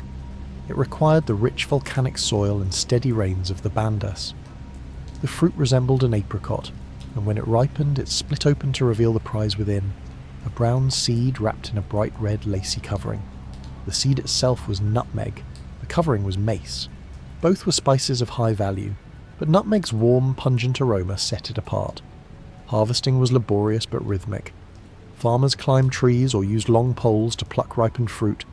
Families worked together, gathering baskets full of yellow globes. The fruits were split open, the seeds extracted, and the mace carefully peeled and set aside to dry. The nutmeg seeds were then boiled briefly to prevent sprouting, after which they were laid on mats to dry for weeks. Each day, workers turned them to prevent mould. The air of the Banda Islands was thick with their fragrance, a scent that clung to skin, clothing, and homes alike. Nutmeg was more than trade. The Bandanese used it in cooking, medicine, and rituals. Its oil relieved pains, its fragrance freshened homes, and its presence in ceremonies marked wealth and status. Yet the islands were small, and their harvests, while abundant for local use, far exceeded the needs of their own communities. From early on, nutmeg found its way onto the sea lanes. Javanese and Malay traders were among the first to carry it outward. In small vessels they loaded sacks of dried seeds and mace, exchanging them for rice, cloth and tools. From larger ports like Malacca, Arab and Indian merchants carried nutmeg further west, folding it into the same networks that transported cloves, pepper and cinnamon. By the first millennium CE, nutmeg was already known in distant lands. Roman and Byzantine texts mention a spice resembling nutmeg, though often confused with others.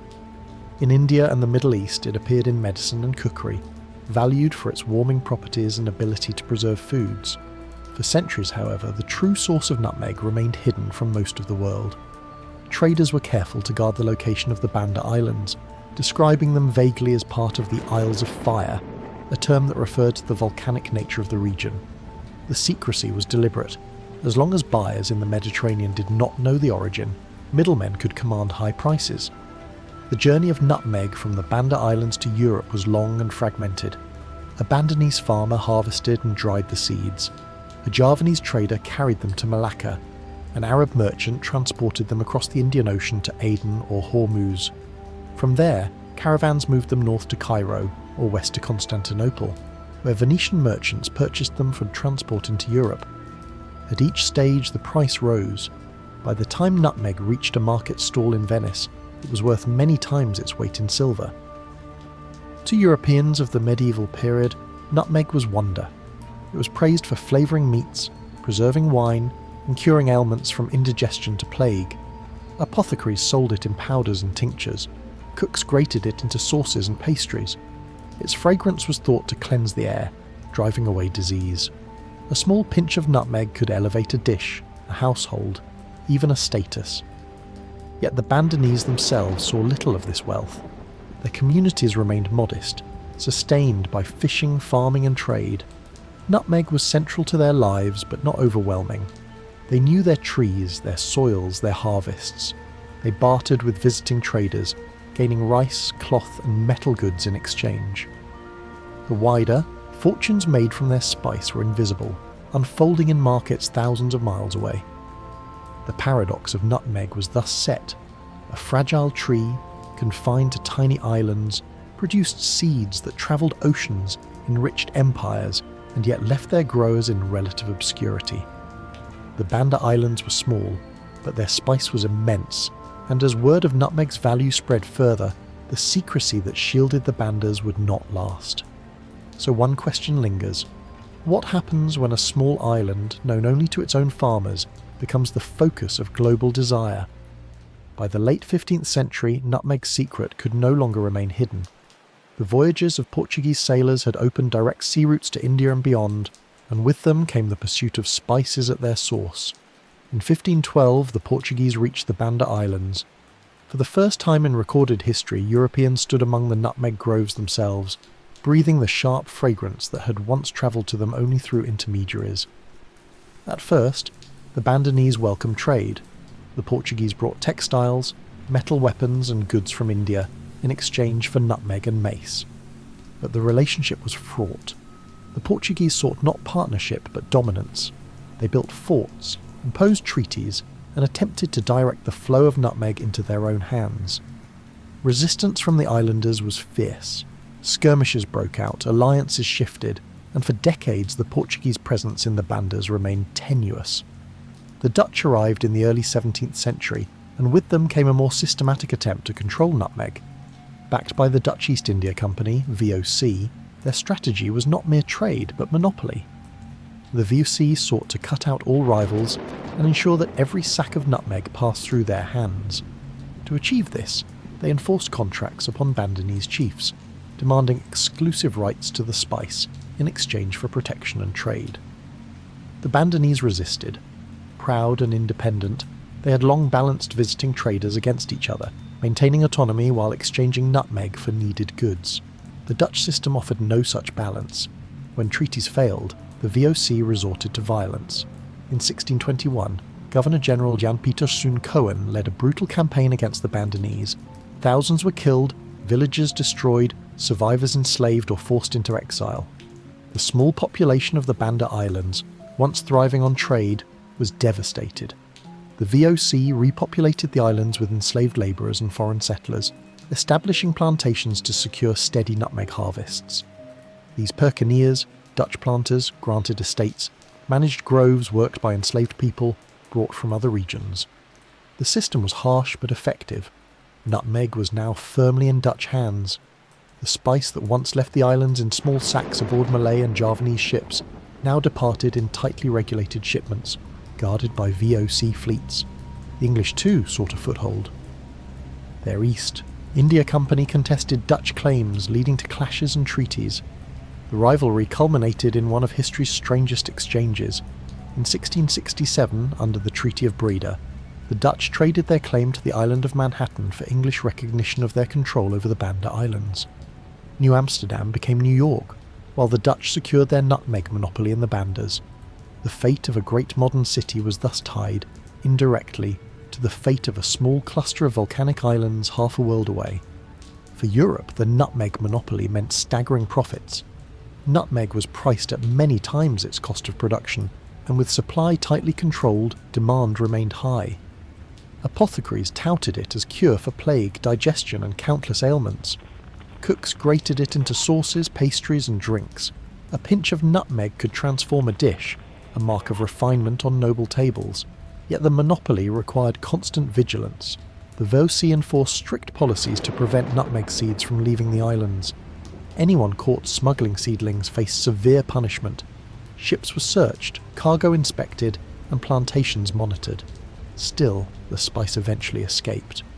By the late 18th century, French botanists succeeded in transplanting nutmeg trees to Mauritius and later to the Caribbean. The Dutch monopoly began to crumble, though not before it had reshaped the islands and their people beyond recognition. For the Bandanese, the cost was immense. Their independence was shattered, their population decimated, their land transformed into plantations for foreign profit. The fragrance of nutmeg that once marked festivals and rituals now marked their subjugation. Their story became one of survival under forces far beyond their control. The irony of nutmeg's history lies in its scale. The Banda Islands are tiny, barely a handful of volcanic islets in a vast sea, yet their trees provoked voyages across oceans, wars between empires, massacres, and treaties that altered the map of the world.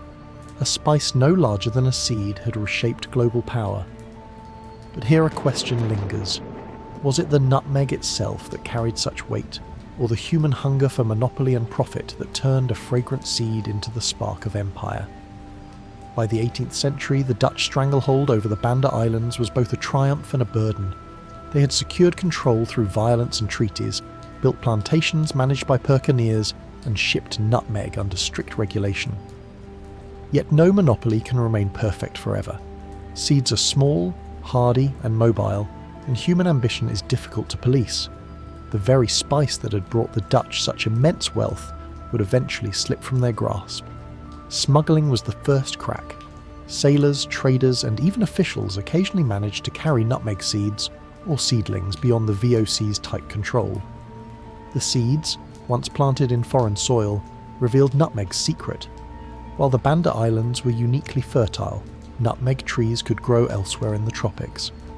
In the late 18th century, French botanists succeeded in cultivating nutmeg on Mauritius and Réunion, islands under French control. Later, British administrators introduced nutmeg to Ceylon, Sri Lanka, Penang, and the Caribbean. The monopoly collapsed quickly after this. By the early 19th century, nutmeg was no longer confined to the Banda Islands. Plantations in Grenada, Zanzibar, and other colonies produced large harvests, breaking Dutch control and flooding markets with new supply. Prices fell, and nutmeg, once worth more than its weight in gold, became accessible to broader populations.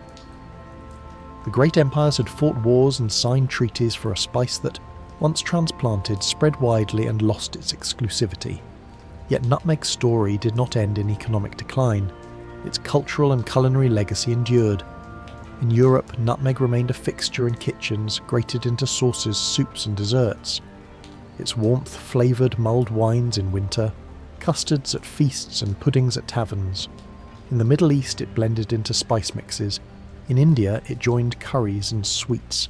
In the Caribbean, it infused rum punches and Christmas cakes. Each pinch connected distant geographies, reminding cooks and diners alike of a spice that had once cost fortunes. In medicine, nutmeg retained a curious dual identity.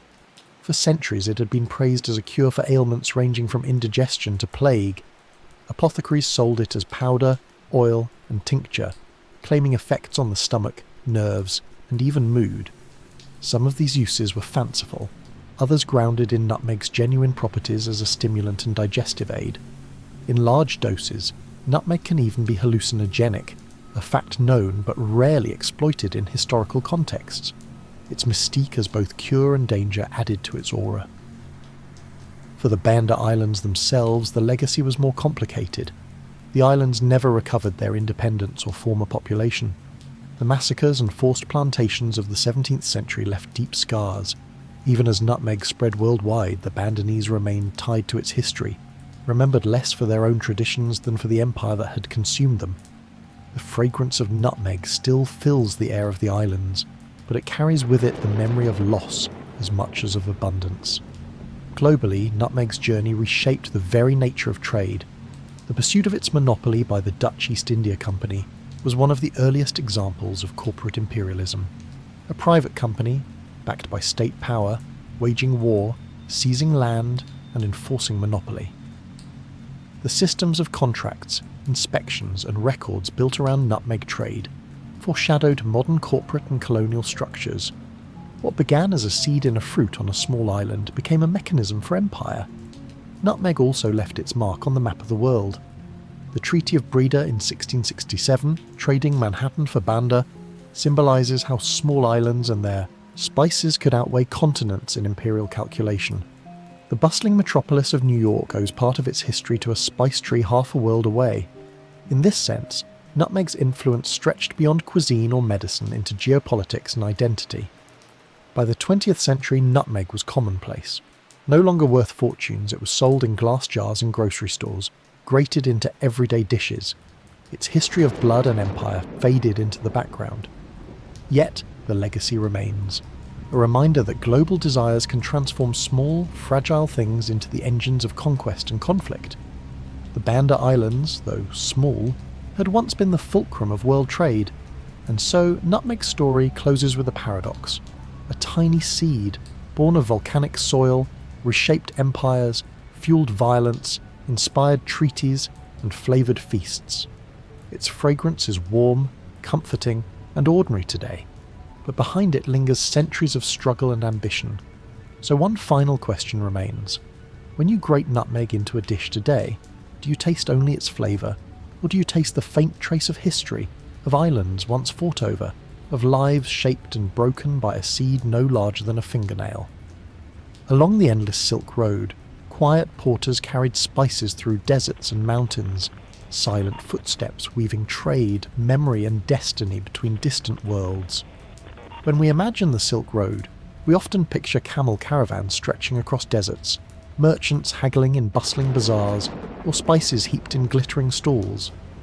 Yet behind these images stood a class of people rarely remembered: the porters, the men whose backs bent under bales of pepper, cinnamon, ginger, or cloth, who walked mile after mile along dusty tracks.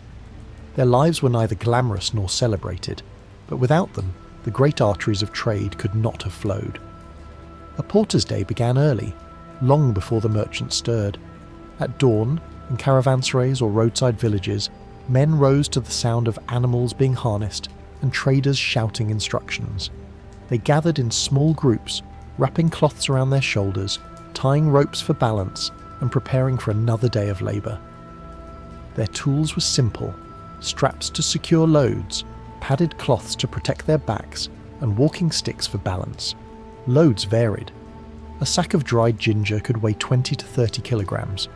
Bundles of cinnamon bark were lighter, but bulkier. Pepper, packed tightly in bags, was dense and unforgiving. Porters were expected to carry as much as they could manage, often 50 kilograms or more, distributed between their backs and shoulders. Unlike camels or oxen, they had no saddles or carts, only their own bodies as transport. The march was steady, not swift. Porters walked in rhythm, their steps timed with each other to reduce strain. They paused every hour or two, lowering loads carefully to the ground, stretching their shoulders and backs. Some chewed dried fruit or nuts for strength. Others sipped water, sparingly, knowing supplies were limited. Conversation was sparse. The work demanded breath, and the path demanded attention. A stumble could mean a broken ankle, a torn sack, or a loss that merchants would not forgive. At caravanserais, the great roadside inns of the Silk Road, porters found respite.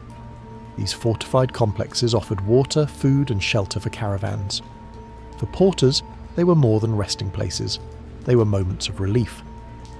After a day's march, they unstrapped their loads, massaged sore muscles, and shared simple meals of bread, lentils, or rice.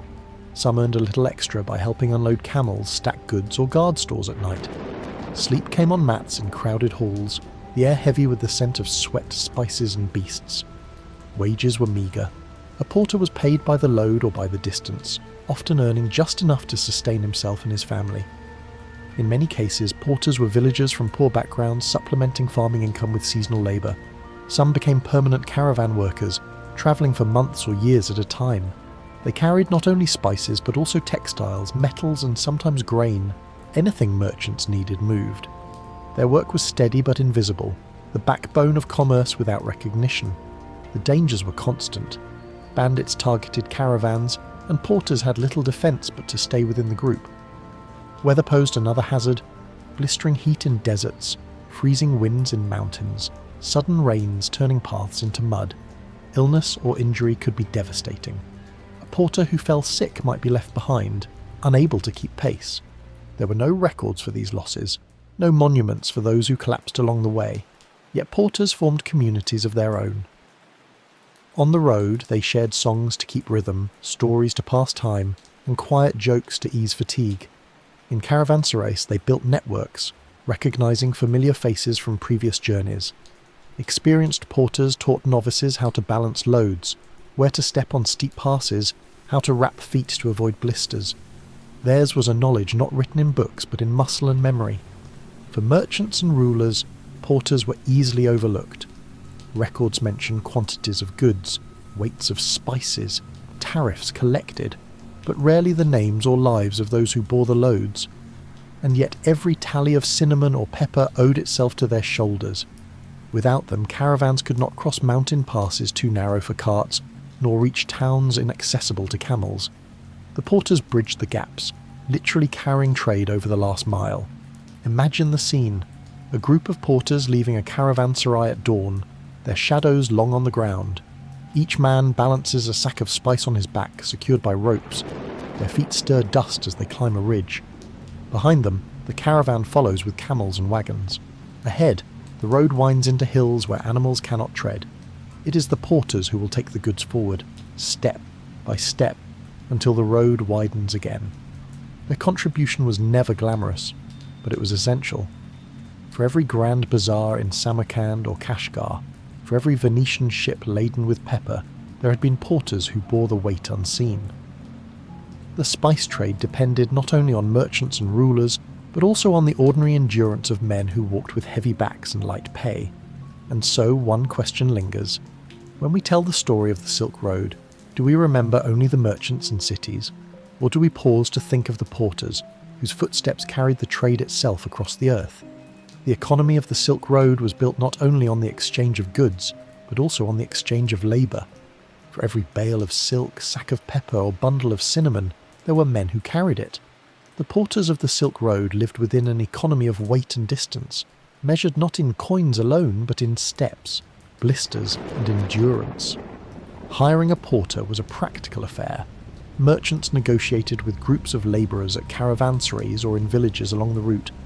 Payment was often set by weight, how many kilograms of spice or cloth a man could bear, or by distance, calculated in stages between oases or towns.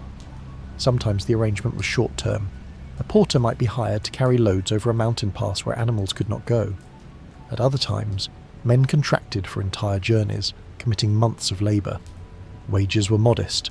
A porter might earn enough to feed himself, purchase small comforts, and send a little money home, but never enough to rise in wealth. Records from Central Asian towns suggest that a porter's daily pay was equivalent to a few loaves of bread or a small measure of grain. For many, the work was seasonal. Farmers who carried loads when fields lay fallow. Others, especially the landless, became full-time caravan labourers, moving from one contract to the next. Merchants were careful with costs. Spices were precious, but so too was profit. Every sack carried by a porter represented an expense that ate into margins. Contracts were recorded in ledgers, sometimes with seals or witnesses. If a porter lost a load through carelessness, his wages could be withheld or debts imposed. The risk of responsibility weighed as heavily as the sacks themselves. The risks extended beyond contracts. Disease haunted the routes. Caravanserais, crowded with men and animals, were breeding grounds for fevers and infections.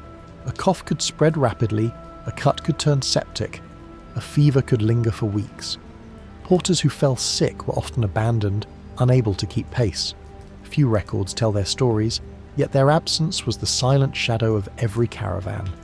Famine, too, was a constant threat. Caravans carried food for the journey, but supplies could run short if delays struck. Porters, as the lowest in the hierarchy, often ate last. Their meals were plain: bread, rice, lentils, dried fruit, sometimes a little meat if luck allowed. They chewed nuts for strength, drank water sparingly, and endured hunger quietly. Survival meant pacing themselves, conserving energy for the long march ahead. Overwork was another hazard. Merchants always pressed for speed. Delays meant higher costs, and porters were expected to carry heavier loads and walk longer hours when caravans fell behind schedule. Men staggered under weights, shoulders raw from ropes, backs bowed from strain. Some collapsed on the road, too weak to rise. Others developed chronic injuries, spinal deformities, joint pain, failing sight from years of sun and dust. Their bodies became living records of trade, marked by the burden of spices. Yet despite the hardships, porters endured. They endured because wages, however small, were necessary. They endured because their families depended on them. They endured because the caravan routes had little mercy for those who refused. And in enduring, they became the invisible engine of commerce, their footsteps propelling the flow of goods. Communities formed around this labour. In some towns, guilds of porters emerged. Loose associations that set wage standards, negotiated with merchants, and provided mutual aid. In others, porters organised informally, sharing risks and dividing earnings. When one fell sick, others carried his load until he recovered. When famine struck, men pooled food. Their solidarity was a survival mechanism, forged in the monotony of endless road. Merchants recognised their value, even if grudgingly. Without porters, goods could not reach markets beyond caravanserais or cross the narrowest mountain trails. Camels carried much, but not everywhere. Porters bridged the gaps where geography defeated animals. In this sense, they were indispensable, yet their names rarely appeared in records, their lives barely noted in chronicles. Imagine a ledger from a Silk Road market. Rows of entries noting weights, goods, payments, and taxes. A merchant records the price of pepper, the toll for crossing a gate, the fee paid to guards. Somewhere in the margins, perhaps a brief note: payment to labourers. That note, so easily overlooked, represents the lives of men who walked for weeks under loads, who sweated in silence, who endured for coins that would vanish in bread and rent. The paradox of their existence lies in this invisibility. They were essential, yet forgotten. The trade could not exist without them, yet history rarely remembers them. Their voices, their songs, their aches have vanished, leaving only faint traces in economic records. And yet, if you listen closely to the rhythm of the Silk Road, you can almost hear them. Footsteps on dirt, the grunt of lifting sacks, the low hum of voices as they march. So one question lingers. When we study the Silk Road as a network of merchants and empires, do we overlook the shoulders that bore the weight? And what would history look like if it were written from their backs instead of the merchants' ledgers? If merchants, kings and cities appear in the grand histories of the Silk Road, it is the porters who remain absent, their lives dissolved into silence. Yet without them, the road itself would have faltered. They were the ones who carried goods across terrain that animals could not manage, who bridged the last mile between caravan routes and city markets, who endured the weight of empire on their shoulders. Their legacy is not written in monuments, but in the continuity of trade itself. The Silk Road was never a single path, but a web of routes stretching from China to the Mediterranean. Across deserts, mountains, rivers and plains, goods changed hands many times. Camels and oxen bore loads across long stretches, but when paths narrowed or grew treacherous, it was porters who stepped forward. In mountain passes where snow blocked wagons, they climbed with ropes and baskets. In city streets where beasts were unwelcome, they threaded through crowds with loads balanced on poles. In river crossings, they waded chest deep, holding sacks above their heads. At every stage, their presence stitched the journey together. The continuity of the Silk Road rested on this mundane rhythm, porters lifting, walking, lowering and lifting again. Each repetition was insignificant in itself, but multiplied across centuries, it became the invisible scaffold of global commerce. The pepper that flavoured Venetian stews, the cinnamon sprinkled on Arab sweets, the nutmeg prized in European kitchens, all had, at some point, pressed into the shoulders of porters whose names are lost. Their endurance shaped the tempo of trade. Caravans could only move as fast as the slowest carrier. Merchants measured time not in days alone, but in the capacity of their labourers. A porter's strength determined whether goods arrived on schedule or fell into delay. When famine or disease thinned their ranks, trade slowed. When porters were plentiful and strong, caravans surged forward. They were not only carriers of weight, but carriers of time, their bodies setting the rhythm of exchange. And yet their invisibility persisted.